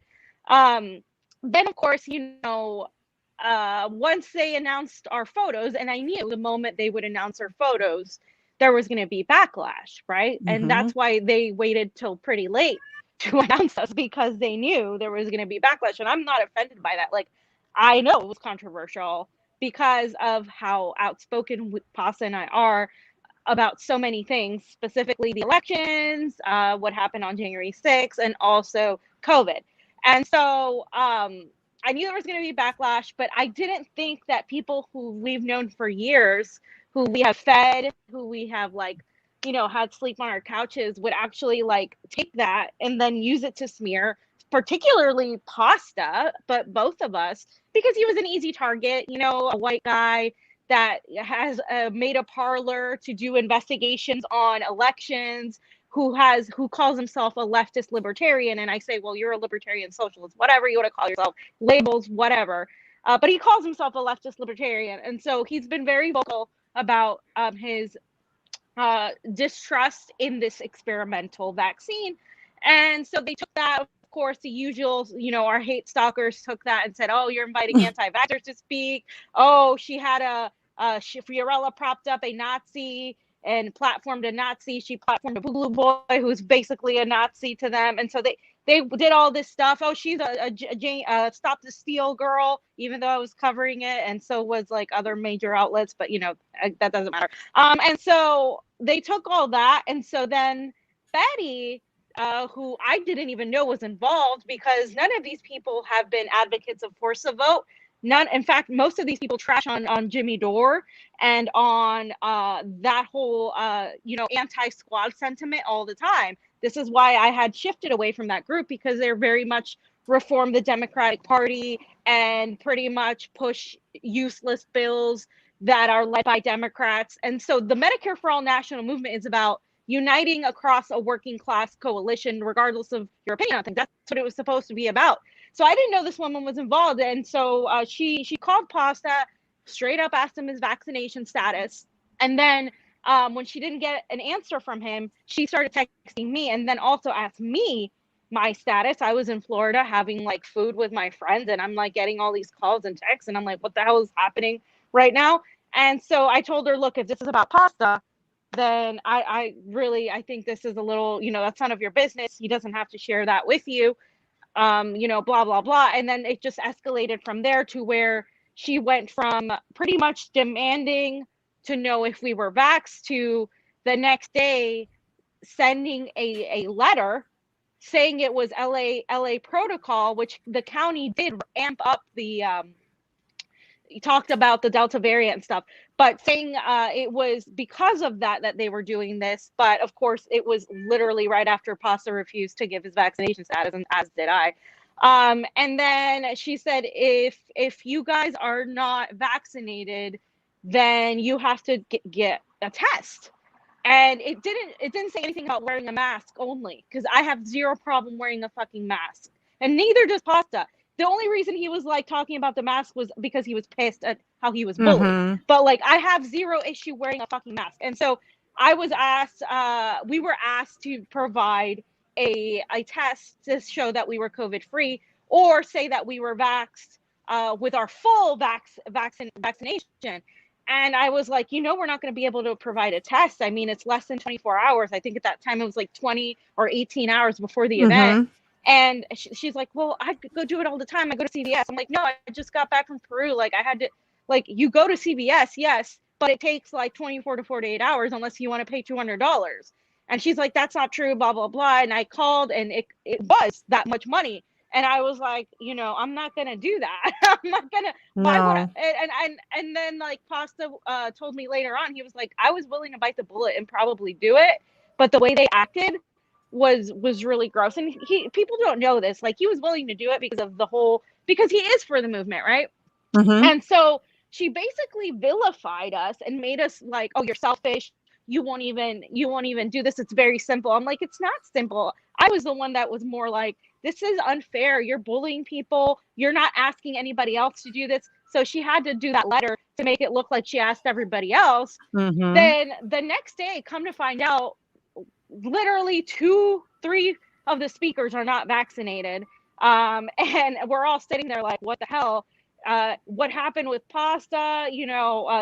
Jackson comes up and he's like, what happened with pasta? Like, what's going on? I can't believe that's happening. And then this other guy, Rick, he was speaking. He wasn't fully vaxxed. And so it was just this whole thing. And we get there and there's no, like, she didn't do anything because she couldn't, because nobody would have been able to speak, basically, except like 2 people. And I could tell she didn't want me there. She literally watches everybody else be without a mask except Rick, and Ron had it like on his neck. I had my mask on my neck, and she tells me, put your mask on, just me. And I was like, excuse me? And like, I like took it off. I was like, I had it back and forth. I was like, the rebellious one in me, it's like, this is only telling me to put it on. And like, just like it was a huge target, right? And throughout the previous nights, we had been getting texts from somebody else who was a friend of ours, who was taking this person's side, saying you're being selfish, blah, blah, blah. All they're asking you, it's a very simple ask. I'm like, it's not a very simple ask. And then they were saying, well, it feels selective because Pasta's vocal about his status. I'm like, that doesn't matter. Like, you can't selectively require different things from people. So I was speaking to other organizers who were like, hey, we've had an issue with this woman. She has been terrible to so many of us. Actually, we're going to do something about it once this event is over. So they were going to do something about it regardless of me saying of the censorship thing. Regardless, they were going to do something about it because she had gone behind their backs, demanded certain things, demanded people talk about AB 1400, which is a useless, stupid, fucking Democratic bill. She went behind the scenes to try to get Jimmy Dore's producer to inform Jimmy Dore to talk about it. And she belittled and derailed real progressives, people trying to censor them to not have access. She didn't want Tara Reid to speak. She didn't want Shahid Buttar to speak. She booked all of the establishment politicians. And I didn't know that they were booked. I kept telling them, hey, this person's establishment. Why are they speaking? They're like, oh, really? Well, we don't know. We thought the LA team, had it handled. And it's like she's booking anti-Medicare for all speakers, giving them a platform. And they got to speak for 5 minutes or way longer than 3 minutes in the beginning of the march. And I'm like, one of the worst people, Mark Gonzalez, is a guy that has stood up against every progressive thing that these Bernie crowds have wanted, and she's giving them speaking time because she's trying to suck up to them to get them to pass this bill, which it's not going to work. You have no fucking power. And so so then supposedly people had been told they had 3 minutes to speak. Our segment, the indie media people, were never given a time at all. If they were, I never got it. Oh, by the way, there was an email that was supposed to be sent out telling us where to be. I had to call another organizer who was like doing something else to tell me where to go, because Betty never sent me that email. She didn't want me to know where I was going, and I learned Shahid never got it either. So that was on purpose. I didn't either. That you didn't either. That was on fucking purpose that she didn't fucking send it. So somebody was like criticizing me. Fiorella didn't march. I was told to be at the CNN building at 12:45. So I couldn't be late. I was told to not be late. So I went where I was told, and Ron got there. We were all waiting. Then Jackson, then Jimmy got there. None of those people marched on the first leg because we were told to be there, that we wouldn't be able to make it in time or whatever. And so what happened is they took forever because they let these establishment AB 1400 people speak.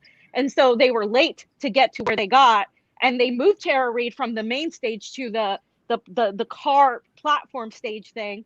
And so by the time we got there, then Betty is like, oh, there's cops coming, so let's rush.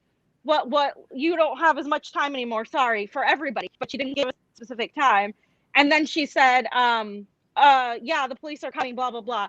What I learned later from an organizer was like, we had so much time left that we had an hour left of audio, Mhm. and we didn't have speakers at all. So all of the bullshit she's saying, and she's currently like complaining to a bunch of people that I've known for years, and they're of course these people are taking her side because they don't know what the hell's going on. They're not in contact with the national team at all, and she's basically saying I'm smearing her, that I'm like I'm bad mouthing her because of one tweet I made, like one tweet Yeah, that you've only mentioned like it really like once, like on yeah, Twitter. That's it. I mean, you that's it. talked about it on your show. We talked about it the other day on your show. But even then, you didn't. I mean, you talked about it, but it's not like you were trashing her. You were just telling what happened.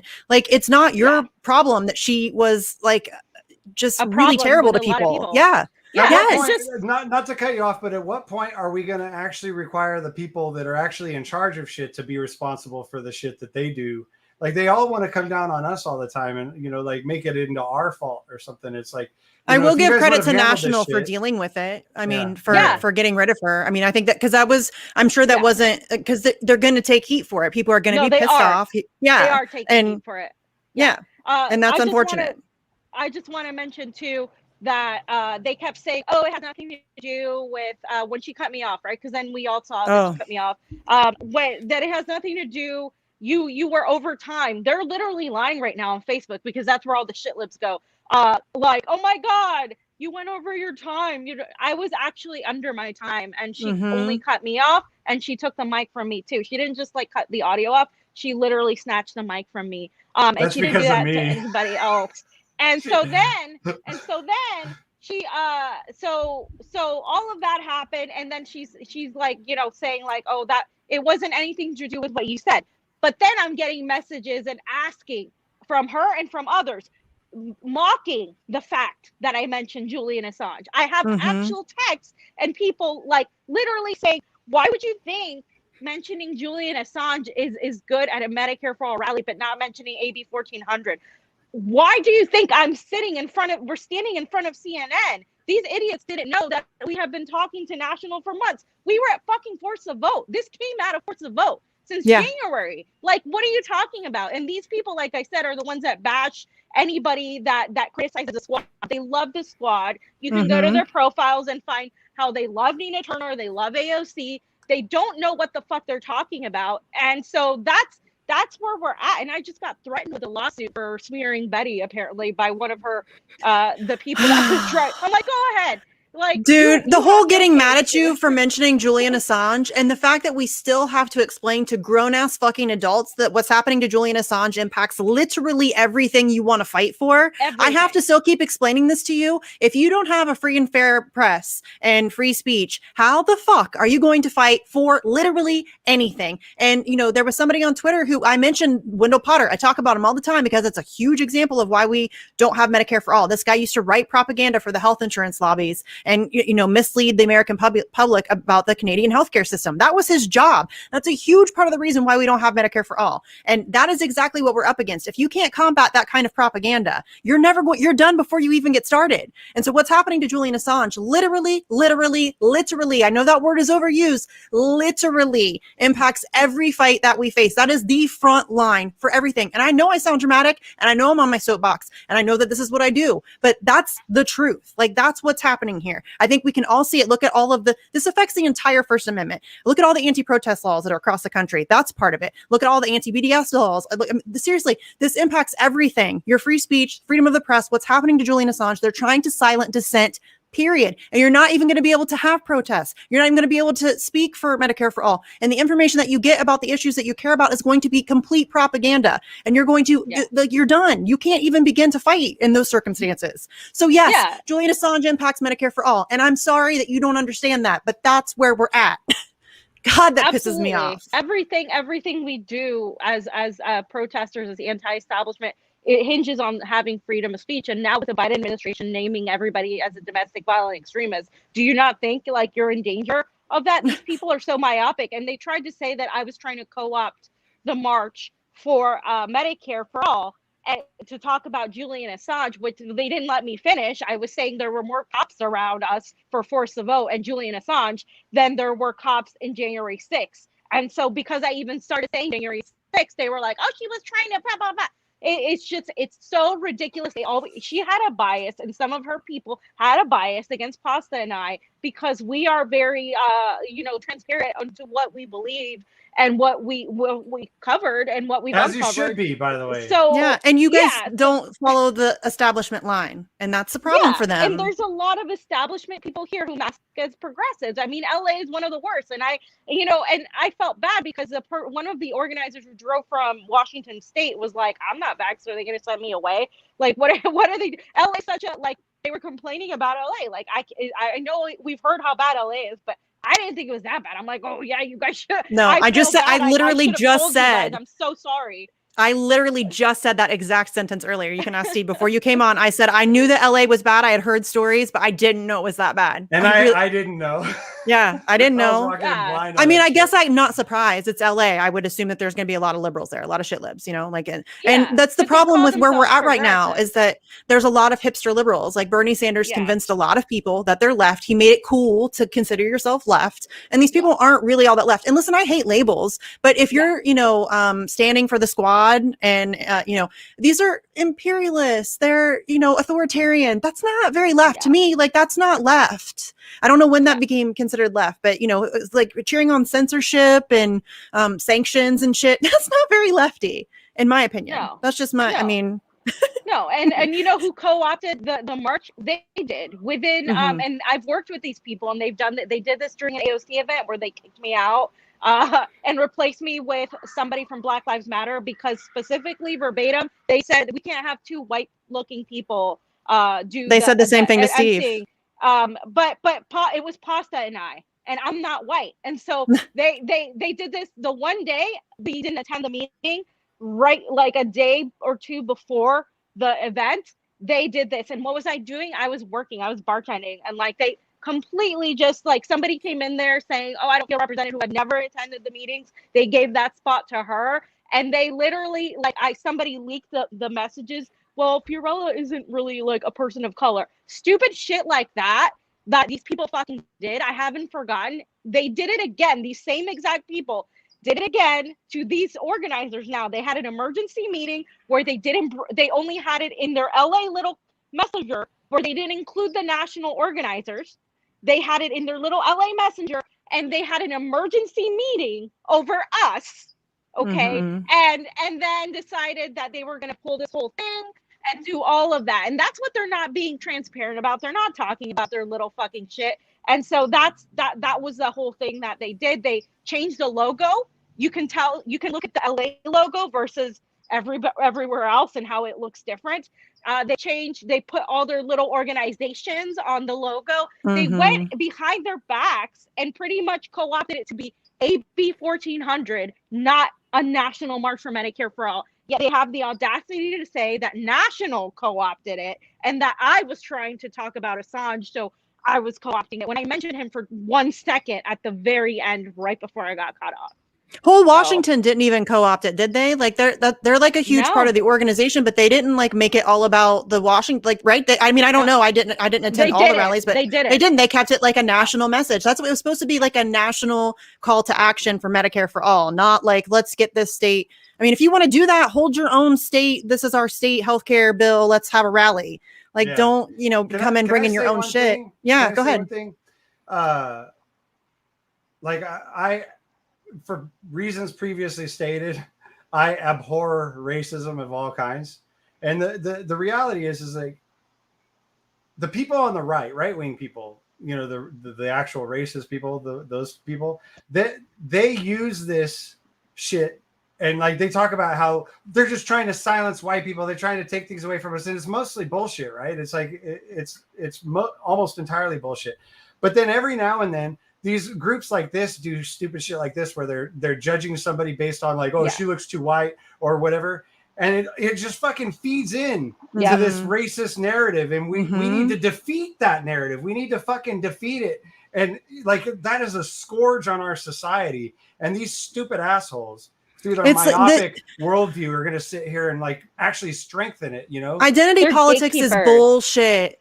Yes, they're gatekeepers. Steve was talking about that earlier. They're gatekeepers, but all this identity politics stuff, it is everything. It's like it's like satire. You know what I'm saying? It's like the point of privilege bullshit at a DSA meeting. Like, come on. Like, you just, and listen, that's not to say that I don't think that representation is hugely important and that we should be listening to, you know, people who are oppressed and that their voices should be louder and that we should try to elevate them as much as possible. But when you start like, oh, well, you can't talk because you're too white or you look too white or you can, that's, come on, that we can't do that shit. Like, that's just, because I remember when it first started, everybody's like, oh, well, why you don't have enough professionals? Why is like Tara Reid, how is she qualified to talk about Medicare for all? Is she human? Does she support Medicare for all? Qualified. Boom. Done. That's all. And you they're need. still on it. They don't think nothing wrong of saying. They were like, well, we were asked, why is she talking? I'm like, well, you must be ignorant to the fact that she lost her brother due to lack of health care. Like, what the hell is your problem? Like, to me, it's extremely demeaning. And by the way, a lot of these people marched for Me Too in LA, and they're over there talking shit about Tara Reid. You know, she's not just somebody that Biden violated. She's a fucking human being with a lot more to her than that incident. And so when you're saying things like, why is she talking? And like, when people are like, a lot of these people were, you know, we're gonna vote for Biden to mitigate damage, it just makes sense. Like, they were afraid of her, they were afraid of Shahid because of the debunked accusations against him, and like they were afraid of all, like, oh, we just have to be, they're literally the DSA type, like, point of privilege, I'm so sorry, that's why I parted ways with that group a long fucking time ago, because I cannot stand that bullshit. They make a mountain out of a molehill, and they don't even tackle the core issue, which is like, we need to fucking unite. You want Medicare for all? Go fucking work with a right winger. Go work with a left winger. Go work with a libertarian. Go whoever the fuck you have to work with. Yes. People are fucking dying. Yes. Folks. Like, that's what amazing. the fuck? That is amazing to me that we still have to talk about this. Sit around and like stroke each other and like talk about. I say this all the time. They want to sit in their they want to sit in their safe space feeling smugly superior. That's what they want to do. They don't want to get anything done. They care more about that than all the fucking dead people. All the fucking piles of bodies. How many did you say, Steve? 162 a day? 186 a day. A day. And you all are like, oh, we can't talk to Boogaloo boys. Fuck off. In my speech, I said, and it's true, it's roughly equivalent to 5 worst mass shootings we've ever had in the United States. And it happens every fucking day. Dude. Every day. And the media never mentions it, and we're all just supposed to just roll along like it's no big deal. And then you can't talk to a libertarian about it, or you're canceled. You can't talk to a Boogaloo boy about. If a Boogaloo boy supports Medicare for all and wants to show up to a goddamn rally for Medicare for all, then hell yeah, welcome aboard. Are you kidding? Yep. Again, people are dying. They're dying. Like, what the fuck is wrong with you that you're holding all these purity tests about Medicare for fucking all? It's ridiculous. Basically mostly the people that have it, though. If you notice, at least in the media world, on the lefty progressive circles, it's all like the Walker Bragmans and the David Doles, Kyle Kalinske, like those Kyle Kalinskes, defending Canadian, right? Defending the squad, defending these people for not showing up. So that tells me you're on the side of politicians. You're not on the side of the people, because we're not going to wait for politicians. And these idiots are propping up politicians that are never going to give them this. But if you're just nicer, never, Fiorella, ever. You just have to be nicer. If they were going to do it, they already would have. Yes. I used this analogy before. I think on talking to Misty before, but you know, I am a radical. I'm a left libertarian too, and you could call it whatever you want. but like, I'm very pro-gun and stuff like that. And one of the things I was talking to people about, and I said it on this show before, is if you imagine the corporate world, like the oligarchs, as being in a boardroom, like in just one boardroom with a big table and they're all around the table. And if you walk into that room just as a thought experiment and you just go, please, sir, can I please have health care? I would really like some health care, sir. Would you? They'd be like, get fucked. They'd call a fucking security. They'd get your ass thrown out. But walk into that same room with a rifle and they'll fucking listen. And you're still going to get thrown in jail, Steve. You're still going to get thrown in jail. Well, I'm just saying, but I'm saying, like, you know, in that, like, you have to have leverage to be able to force them to do the right thing. You have to have actual leverage, and there's nothing more. There's no better leverage than the prospect of them not living anymore. Right. Or not living, not being able to like hold positions of power. because that's what they do in other countries. People protest en masse, get these politicians kicked out, and then they elect somebody else. Which was what my whole speech was about. Right? Yeah. Because well, and here's tied to our employment too. Yes, because it comes full circle. The reason why we can't protest on more things and get more things accomplished in the streets is because people can't protest because their healthcare is tied to their job. They can't afford to strike. They can't take their kid to the doctor. That's why if we're going to accomplish it in this country, we need a mutual aid network like nothing ever seen before. It has to be a massive system of helping your neighbors because that's the only way we're going to get, because we're going to have to like a legitimate sustained strike to get anything fucking done. Just like shutting down Capitol is the only way. That's the only way we're going to impact these people. They don't give a shit about you. They don't care. They're not afraid of you. They don't care about your vote. They're going to rig the elections anyways. So you can't vote this shit out. Like that's it. Either that or revolution, like legit revolution. I don't think anybody wants that. But if you think, I mean, nobody really wants it, but no, it's good to be prepared. Yes. But if you think that the January 6th bullshit, the fact that they're continually going on about that, if you think that's not connected in any way, then I think you're high as fuck. Like, of course it is. They know exactly what they're doing. They're trying to target dissidents and people who are not satisfied with the system and who are willing to put themselves on the line in order to change. It's a fucking psyop, y'all. They're just using that to take away your rights. That's all that is. I'm so tired of having this conversation like that was some kind of coup attempt. They were unarmed, like just, most of them were FBI agents or like, you know what I'm saying? Like, come on. Fiorella was on the fucking ground. I thought the whole fucking thing was clutching my pearls. I've gotten so much I tweeted that this could be us, but you guys are still too busy thinking that Nina Turner is going to save your ass. And everybody's like, oh my God, I can't believe you want to like coup the government. Well, fuck. If it was leftist, they would have cheered it on. They talk about the guillotine, the fucking fake guillotine some Trump made. If they did the same thing outside of Bezos. If that was a leftist, you would have fucking cheered it. They did that. Leftists did that outside of Bezos's house. So I don't even want to fucking hear it. You all already did it. And the fact that the guy carrying Pelosi's lectern thing, that's like the best photo. The pictures say it all. It's some dude like running around, like painted all over the place with horns on. Like, really, this is your coup? The cops were like, the cops were taking selfies with these fuckers, and this is a coup. What's the worst that's going to happen? The guy that stole the lectern, right? The worst that's going to happen is that they're going to allocate like $20,000 or some insane amount of money for another carpenter to build another fucking one. And so all it did was really create jobs. Like that's really all that happened. Somebody farted in Nancy Pelosi's chair. Oh no! We need to have a therapy session on the House floor. We got to talk about it. AOC is a veteran though. Yeah, right. Because she support the troops. She was involved in that. It was just like D-Day. Then she goes and gives more money to police. Right? Yeah. And by the way, Cori Bush, everybody's like, oh, Cori Bush showed up to the Medicare for All rally. Yeah, good for fucking her for showing up for a photo op and not ever once tweeting about it or to promote the event in any way, shape, or form. Speaking. No, I don't think they wanted her to speak because fuck you. You just gonna show up and think we're gonna give you a stage? No. But at least that's what I'm telling myself. Because I would have there and talk. No. She could actually come up with some shit. Because I even said, somebody said, what are you gonna do if Nina Turner shows up? Well, good for her. You don't get to speak now. And listen, if right away, when she was first invited, because I played nice the whole time. Like I stayed out of it. I didn't talk about it until the very end because I didn't want to get in the way. And if she would have showed up, I would have been polite as possible. I would have just let her do her thing for Medicare for All. Happy to have you here. We disagree on stuff, but I'm really thrilled that you showed up and lent your name recognition to this event. Like, that's amazing. If she would have done that, I would have been super cool about it. She didn't do that. So you show up day of after ignoring us for months, and fuck you. You know what I'm saying? And she couldn't answer a basic question from Kobe. She couldn't answer a basic question. I didn't see that. She what ran was off. Cori Bush.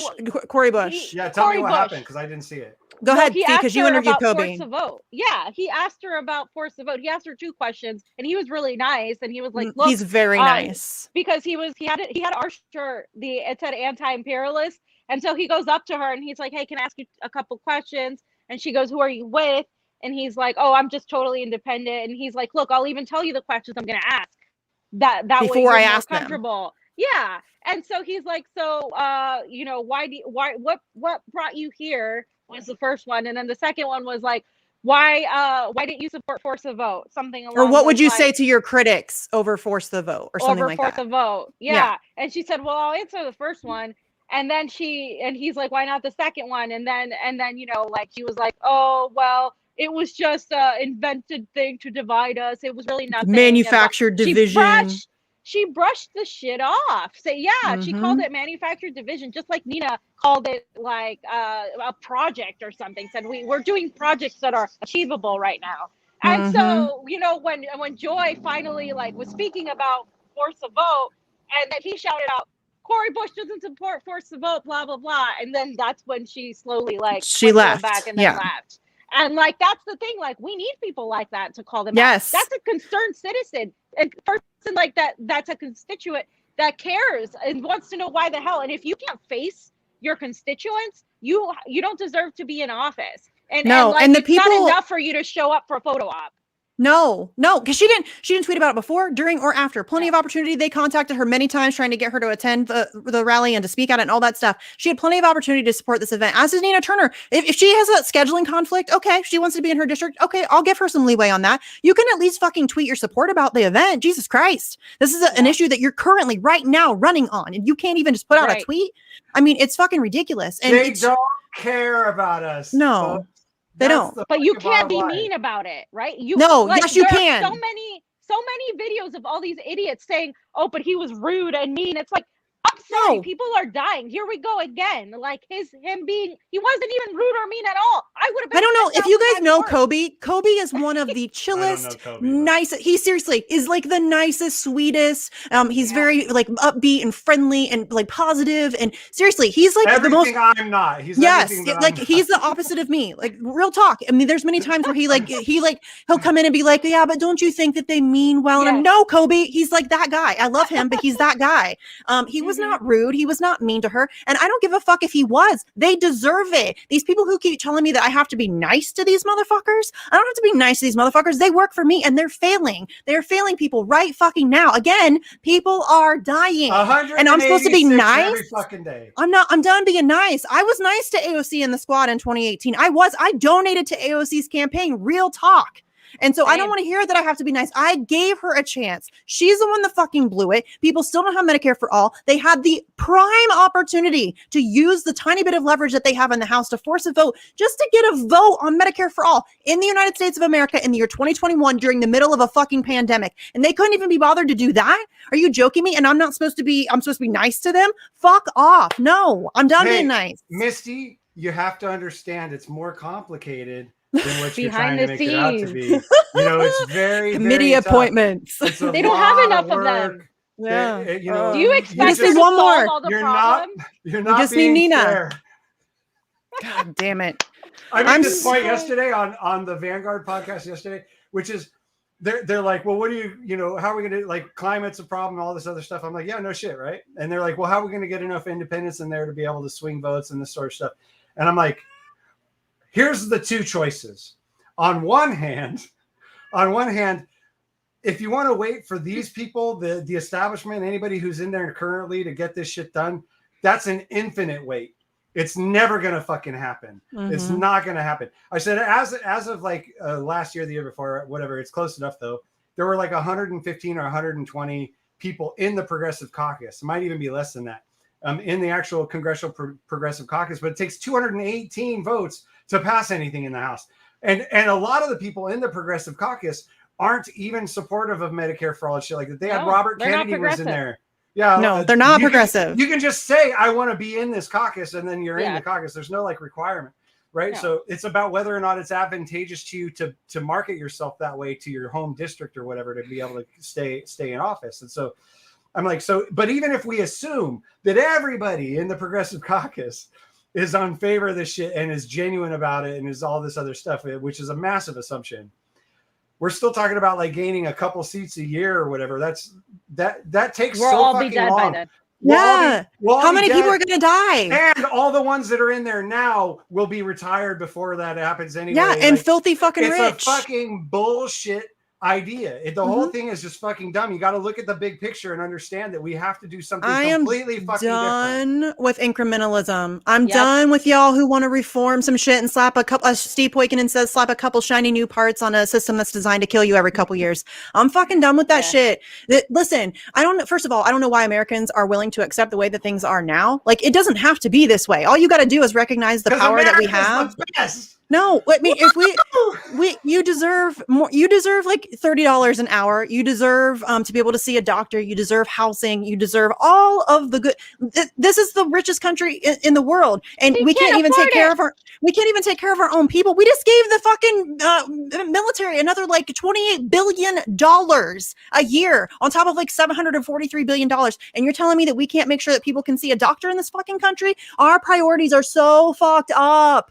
It's so fucked up. And Americans just accept this. Like, people are just like, okay, this is just the way that it is. Best we can do. Fuck off. We need to stand up and demand more. And the only way we're going to be able to do that is if we have conversations with people we don't agree with and find common ground and realize that your neighbor's not your enemy. Your enemy wears a $5,000 suit and sits in a boardroom. I say it all the time. That is your enemy. You can have your differences of opinion. You can hate the people that you're trying to work with on these things. That's fine. You can have those conversations later, but you have to deal with the system that's killing us first. We got to do that first. And then we can have those conversations. And I just want to say that earlier today, the city council in LA passed an ordinance to make it illegal for tents to exist. So basically make it illegal to be homeless, because where are you going to live if you don't have a home?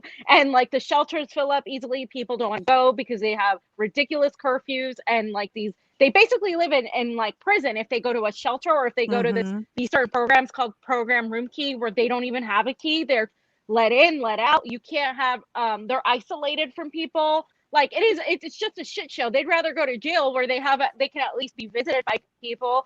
And so they passed this, and it was a bunch of people that a lot of these idiotic Bernie progressives supported as progressives that said yes on it. And they probably still shows you.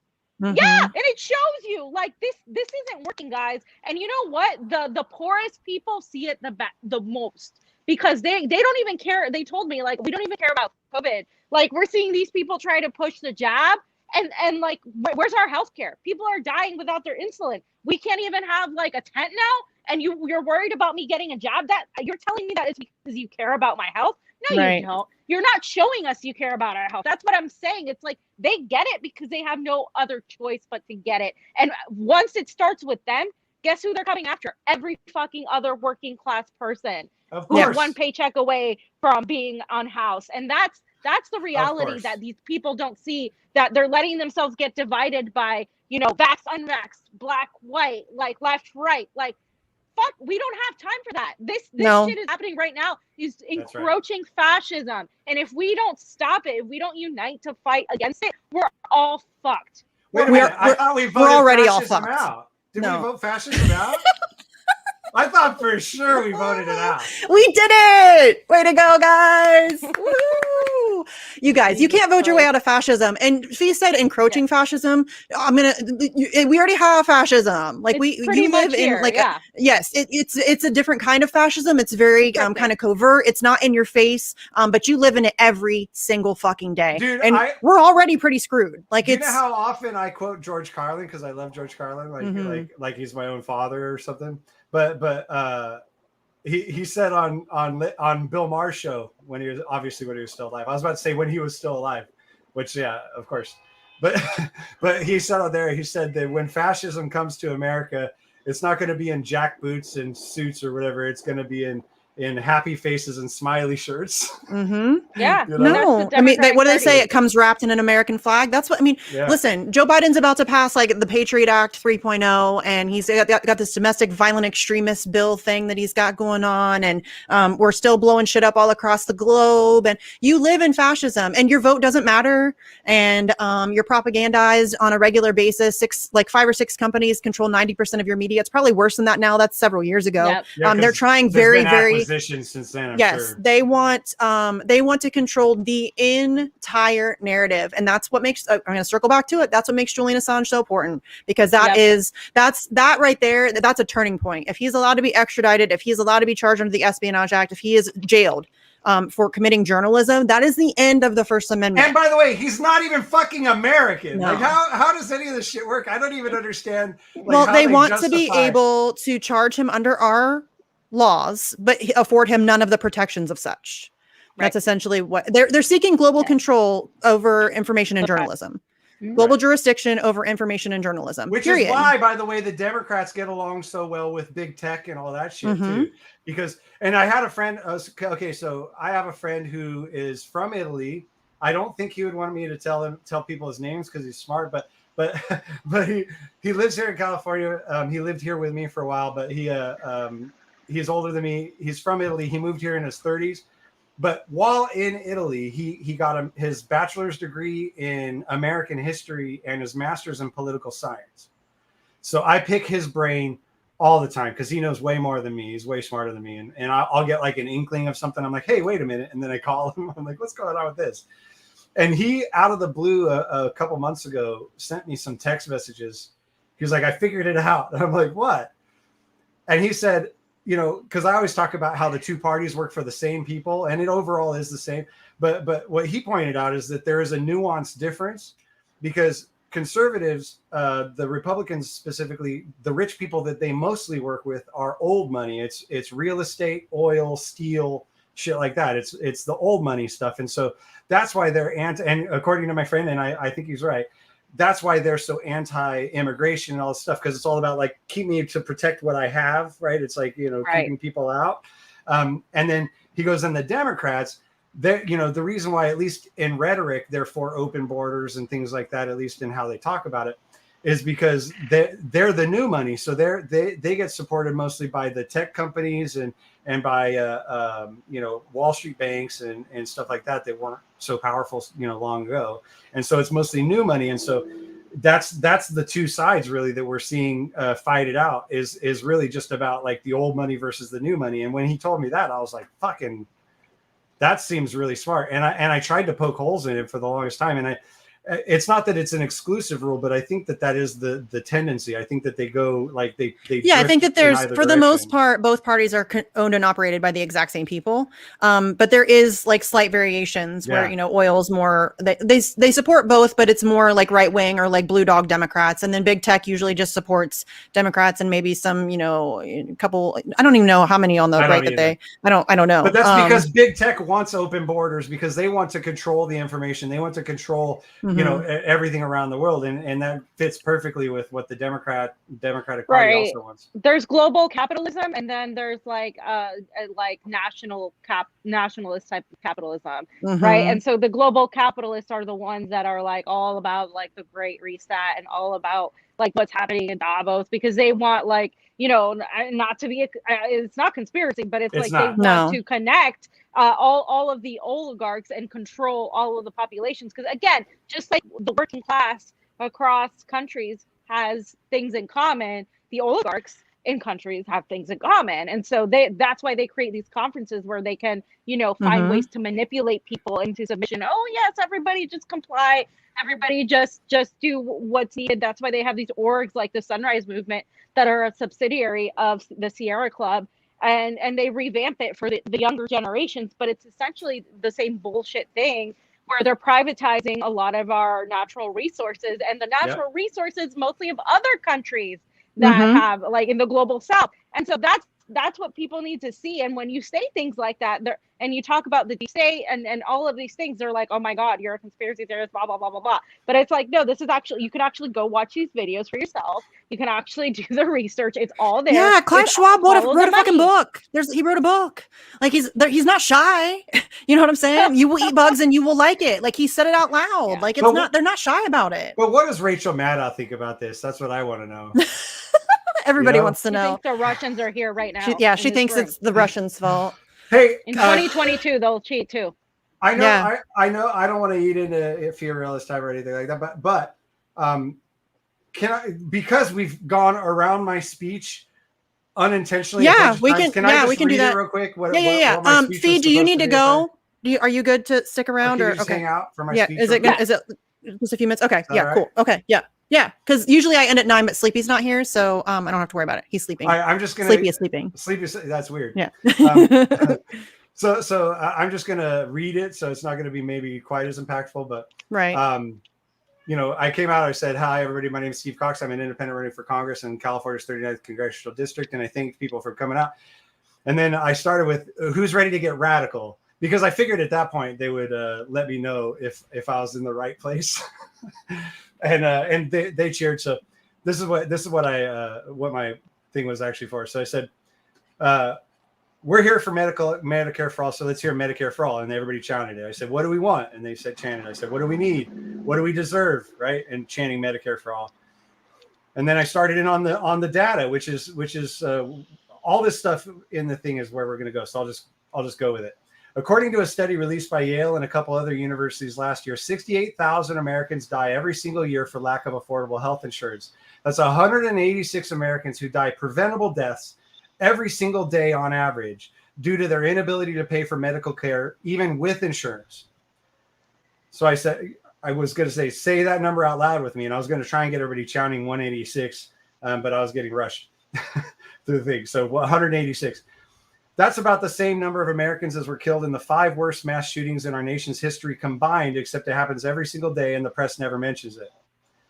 I say it's immoral, it's unethical, and it's wrong. Medicare for all is the answer, but whenever anybody brings it up to the press, what's the response? Well, how are you going to pay for that? We hear this one all the time. How are you going to pay for that? Well, the same Yale study I referenced a minute ago also found that Medicare for all would save Americans at least $450 billion a year on their health care. That savings averages out to over $1,350 per American per year, regardless of age, which means an average family of 4 could save over $5,400 a year on their healthcare with Medicare for all. That's the math. And that's how you know that how are you going to pay for that is a diversion, because the healthcare system they're questioning costs less than the one we're already paying for. And frankly, I think we could save way more than $450 billion a year. And that gets into the GDP stuff that we talked about earlier. Medicare for all isn't the finish line, it's the starting line. It's the starting line in the race to transform our medical system from a system focused on patient income to a system focused on patient outcomes. So can we afford it? Yes, we can. Can we afford it? And I got them chanting that. They were all chanting, yes, we can. But to put the icing on the cake, not only is Medicare for all moral and ethical and cheaper, but it's also incredibly popular. According to a Harris X poll of registered voters last year, 69% of our country supports Medicare for all. 68% of independents like myself, nearly half, 46% of Republicans support it. And among Democrats, Medicare for all has 88% support. So think about that. 88% of registered Democrats support Medicare for all, and the Democratic National Committee, knowing this, voted 79% against even putting it on the party's platform. And they have the nerve to call themselves the Democratic Party. For that matter, people call the U.S. a democracy. 69% of the country supports Medicare for all, and we can't even get our representatives in this democracy to force a vote on it in Congress. If this were a democracy, Medicare for all, which again is a policy that's moral and ethical, that saves money and has over 2-to-1 voter support, a policy like that would already be law, wouldn't it? Every politician in DC knows these numbers, but they do nothing but talk, because at the end of the day, everyone in Congress prioritizes themselves first and their parties and their donors second and third. We, the people, are fourth place at best. So how do we become Congress's top priority? If we want Congress to prioritize us and our needs as voters, we need to become a problem for them. We have to start voting them out, all of them, clean house. And then I pause. And I know some of you are thinking, not my favorite congressperson, so-and-so, right? They're one of the good guys, right? I don't know, are they? Because even the supposed good guys in Congress didn't have the guts to use their leverage to force the vote on Medicare for all before giving Nancy Pelosi their vote to be Speaker of the House again. And the Speaker decides what bills get a vote in the House or not. To use a poker analogy, during an unprecedented global pandemic at the beginning of this congressional session, even though they had the best hand at the table with 69% of the country behind them on this issue, when the cards were down, the good guys folded. They folded so they wouldn't make waves. And every day when they go to work at the Capitol, every day that they refuse to even force a vote on Medicare for all, another 186 Americans die. If these people were actually the good guys, they wouldn't be able to live with allowing 186 of their fellow Americans to needlessly die every single day just to avoid drawing the ire of their party's elite. And that's the same Democratic Party elite who formed the Democratic National Committee, which voted 79% against putting Medicare for All on the platform. That's who the good guys are kissing up to. So to drive the point home further, you guys are out here demanding Medicare for all. I'm out here with you, but where are the good guys? There's rallies happening all over the country, and just one of these supposed good guys even bothered to show up for a photo op. None of the good guys would even promote these marches on their social media. These are not the good guys, folks. There's nobody in DC worth saving. We have to be willing to vote them all out. And if we replace them with somebody who also refuses to push Medicare for all forward, we vote them out next time, because they must face consequences for their behavior or they'll never change. I know pundits nowadays, touching on January 6th, I know pundits nowadays love to spout off about repairing and protecting our democracy. But if we really want to repair and protect our democracy, there can be no safe seats in Congress. Say that with me. And I was going to try and get them chanting no safe seats. Every single one of them in that DC cesspool has got to go, because I learned a long time ago that if you need to flush a really big turd, sometimes you got to be willing to hold the handle down until the bowl is clean. And there's no bigger turd more in need of flushing than our United States Congress. That was my speech. Those motherfuckers cut me off. I thought it was going to go really well. I think it would have gone really well. Although I don't know how the crowd was, because if the organization there was, the crowd was good. Yeah, they were. Like, as far as I made it, they were doing everything I wanted them to. They were chanting the chants. They were backing the things I said. It was good. The crowd was good because they came from like a radical place. Like the some of the LA activists are not where the crowd was. That was the disconnect. The crowd was a pro crowd. Oh, Fee, I lost your audio. Lost your audio. Nope, I lost your audio. We can still see you, but I don't have any audio. We had this problem the other day when I was on her show. Look at Steve. They just cut you off again, Fee. They cut you off again. The goddamn CIA. Oh, the CIA is always messing everything up for us. We can't have a decent podcast. Yeah. And it makes me sad that you guys had such a shitty experience too, because like I said earlier, my experience with Columbus was fucking fantastic. My experience with Sharif was fantastic. All the videos I saw around the country was great. I wish I could have been at any of those other fucking rallies. Honestly. Yeah, they had my back. They weren't. There you are. Hi, how's it? You're back. They cut you off again. Strange, dude. I know. Was that just Johnny? Did I just see Johnny poking out the door? Yeah, he was poking out the door. Oh, probably trying to help you. Yeah, that was so weird. It was like a scary, like demonic voice coming out of. Really? For me, we just lost your audio. That's all that happened. Somebody called me, and I think that's what it was. Yeah, maybe. I was just saying, like, the crowd was very, like, radical, and even when I was cut off, they were like, "What the hell? What's going on?" Like, they were like, "Yeah." But like I said, some of the activists aren't there. Like, this is not their forte. It was like trying to like bring Democrats, like, or reform Democrats, progressives, to organize an event that out radicalized them. So it was like, and then like, they were very cliquey. They didn't hang out with like the national team. And there was also complaints about how people were talked to, volunteers were talked to. Like, do you like, hello, like, what's your role today? Like, even though the guy had been organizing with them for months, he's like, yeah, I'm an organizer. Give me a badge. Like, what the hell? And so that whole like dynamic, it's like, guys, we don't have fucking time for that. I go back to it. We do not have time for this shit. We need to get our shit together. Get your shit together. Put it in the box. Get it together.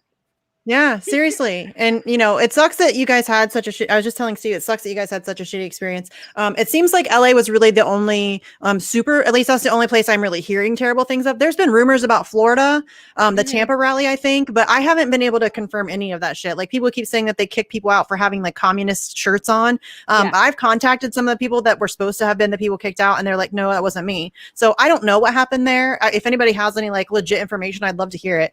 But like I said, I had a great experience. Sharif was awesome to me. They had my back the whole time. They weren't afraid of like the backlash that they knew that they were going to get. And I warned them. I gave them fair warning. And I was encouraged to talk about Julian Assange. I was encouraged to just say whatever the fuck I want. When Jesse Jett, he performed at the Columbus rally, he got in contact with Chris and was like, hey, do I need to like be mindful of my language or whatever? And Chris is like, dude, Misty's our MC. I don't think this is something we're going to be worried about. And I'm like, yeah, I mean, they knew who they were getting. And they didn't expect me to like try to be somebody else or whatever. Yeah. And you were saying that the crowd in LA was good. When you said Assange, there was a huge cheer. And I'm not even kidding you. I was like, yes, thank you. Because you never know what you're gonna get when you talk about Assange. You never know what you're gonna get. And to hear people cheering, I was like, yes, those little moments give me, hope for the future. So which is why it's even more like obnoxious to hear like people asking me, supposed organizers and activists and ex-political candidates asking me why the hell I even mentioned Assange. I'm like, the fucking crowd loved it, you fucking morons. Did you not see that? Like we're in front of CNN, guys. We're in front of CNN, and CNN isn't covering this. Where was the CNN camera? I didn't see it. Did you? No. There were no fucking CNN cameras. The Young Turks won't even come out and cover an event in their backyard. They won't even come out. And so that's the whole point of that, guys. The interconnectivity of every issue is so important, and then we need to start thinking big picture as to how everything's connected. That's how you make a general strike. That's how you start the because it doesn't happen overnight. So many people online are like, well, Fiorella, like let's help do a general strike. It's like that's not how it works. You have to like build things, and then eventually, yes, you get to one. Which is why I even mentioned the force of vote in Assange, because I was saying how like the Assange protesters went and helped out Force the Vote and vice versa. Like that is how you build a general strike. That is, and we're still doing that. Yes, we're still doing that. So Force the Vote, Force the Vote, combined with action for Assange, the Free Assange vigils. Then we did a fuck censorship with a Free Assange vigil. In September, there's going to be an End the Damn War, a fuck censorship, and a Free Assange vigil. I am an Assange activist, and I just emceed a Medicare for All protest. That's how you fucking do it. You have to find other people who are, because you can't, like, I can only focus on Assange. Like it takes up my entire life. So, not my entire life, but you know what I mean? Like that's when you focus on something, you have to really give it your all. And so, I can't always focus on Medicare for All, but if I can have people who are doing that, and then I can help when it's possible, and then they can help me when it's possible. That's how you get shit accomplished, when you can join forces across issues, and, just put whatever differences that you have aside, and just try to get the thing done that you're trying to get done. Like it's really bizarre. Like, I really don't know that these people want to actually get anything accomplished, because if you just keep isolating yourself into these tiny little groups, how are you ever going to get anything done? I mean, people get mad about wanting to talk to Republicans or Jimmy Dore going on Fox News. You don't want to go talk to 5 to 6 million people on Tucker Carlson. He gets 5 to 6 million viewers a night. You don't want to go expose those people to Medicare for All or Free Assange or fuck censorship. Because those people are bad people. They're Nazis. They're irredeemable racists. Yeah. So you just can't do that. I think these people think that everybody to the right of Bernie Sanders is a literal Nazi. And I'm here to tell you that there's a lot of space in between Bernie Sanders and literal Nazis. There's a lot of people in here that you could be talking to. And again, I'm not saying that you have to like go to dinner or take vacations with them. All you have to do is just put aside your bullshit to get healthcare for people. I'm tired of people dying. I'm just tired of people dying. So if that means that I'm going to have to, work sort of, you don't even have to like work directly with these people. Just stop alienating everybody and acting like you're holier than thou and that your opinion's the only good opinion and everybody else who thinks differently is guilty of wrongthink. Fuck off. You're not going to get anything done. I swear to God, this happened.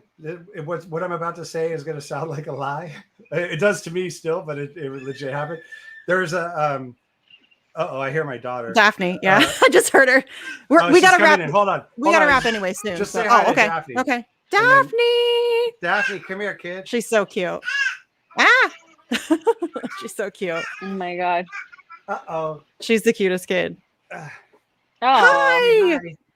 Say hi, Daphne. Hi. Oh, hi, Daphne. That's I love Missy her and that's little Fiorella. curls. Say hello. Say hi. Hi. She's so There cute. you go. Oh.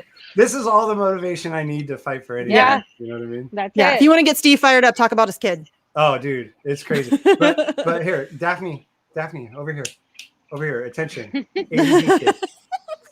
Here, blow kisses. Say bye, blow kisses. Mwah. Oh, Mwah. so cute. Okay. She's so cute. Ah, Yeah, but that's my world right there. That's everything that matters to me. Yep, we can tell. I can tell.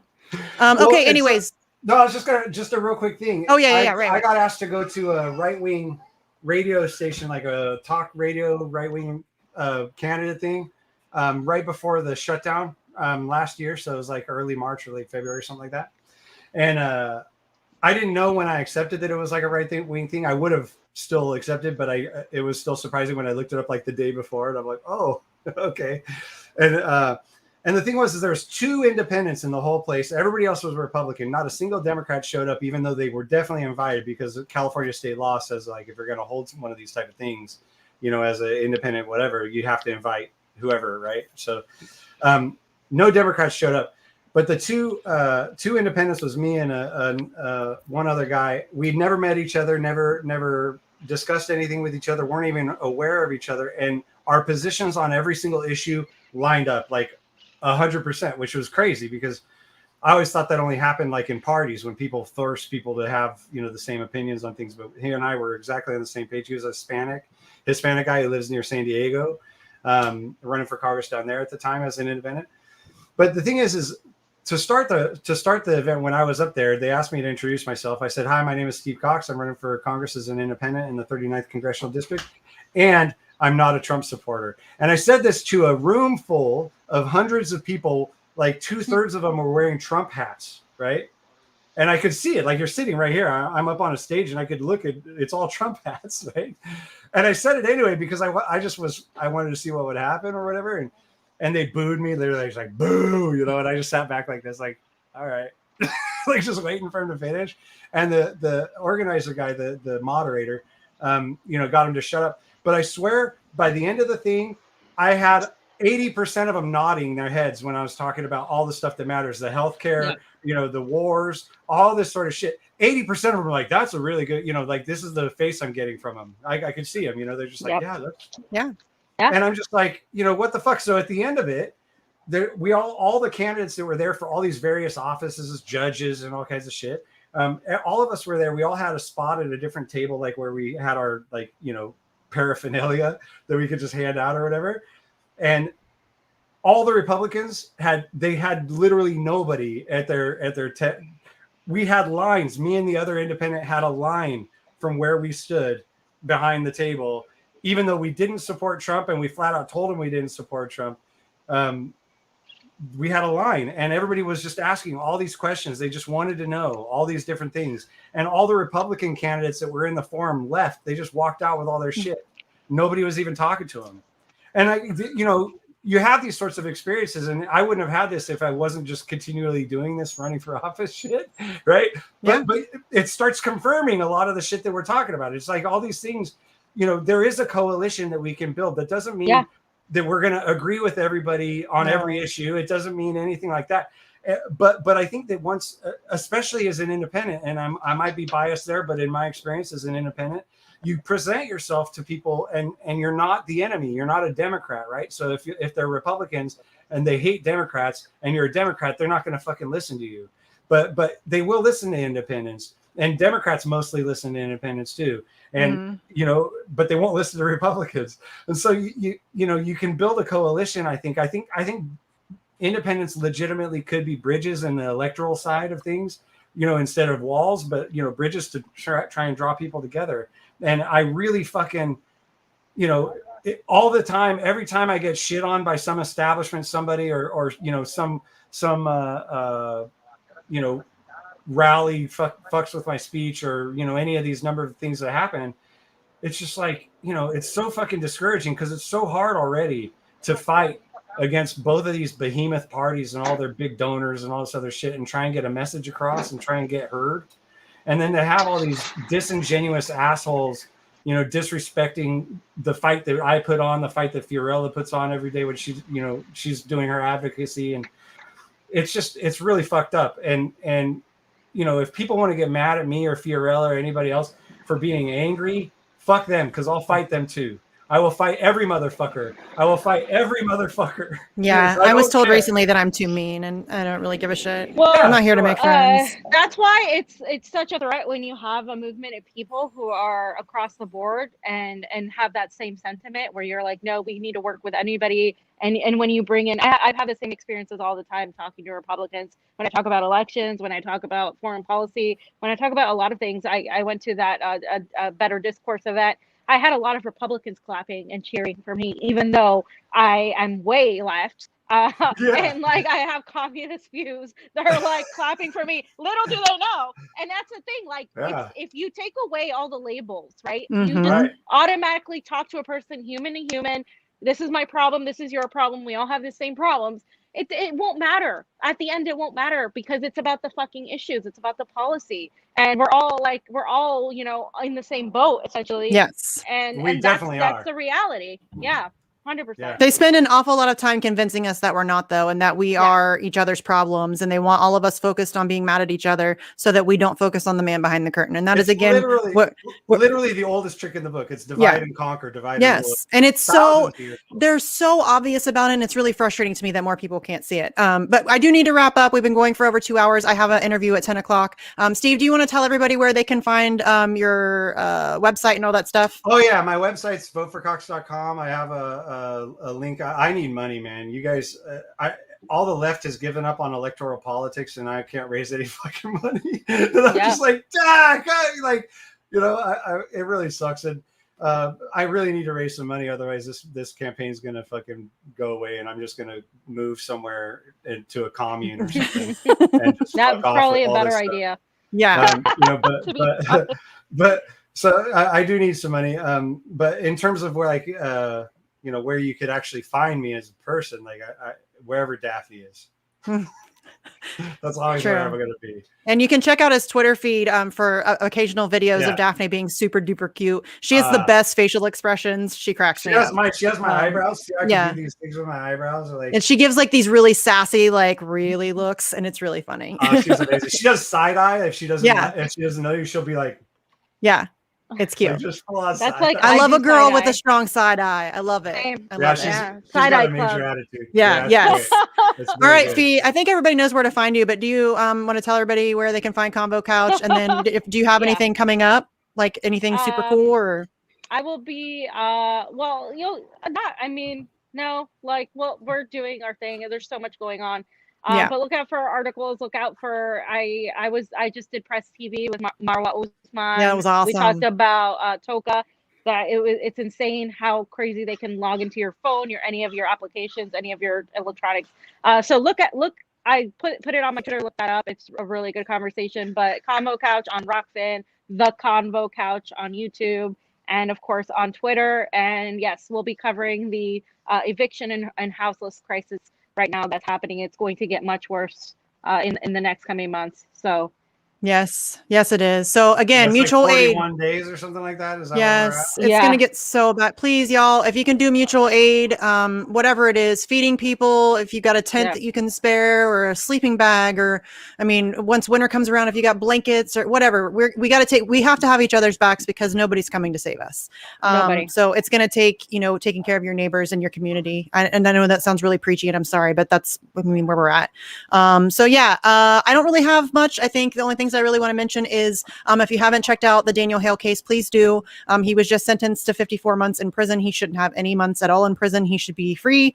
He's the drone whistleblower, and it's bullshit that he's going to prison for that. And Barack Obama is sitting on his like ginormous estate on Martha's Vineyard. So fuck him, and free Daniel Hale. Also, obviously, make sure you're following the Julian Assange stuff. You know, we still have a long way to go. Craig Murray's getting ready on the 31st to get to find out whether or not his appeal will be heard.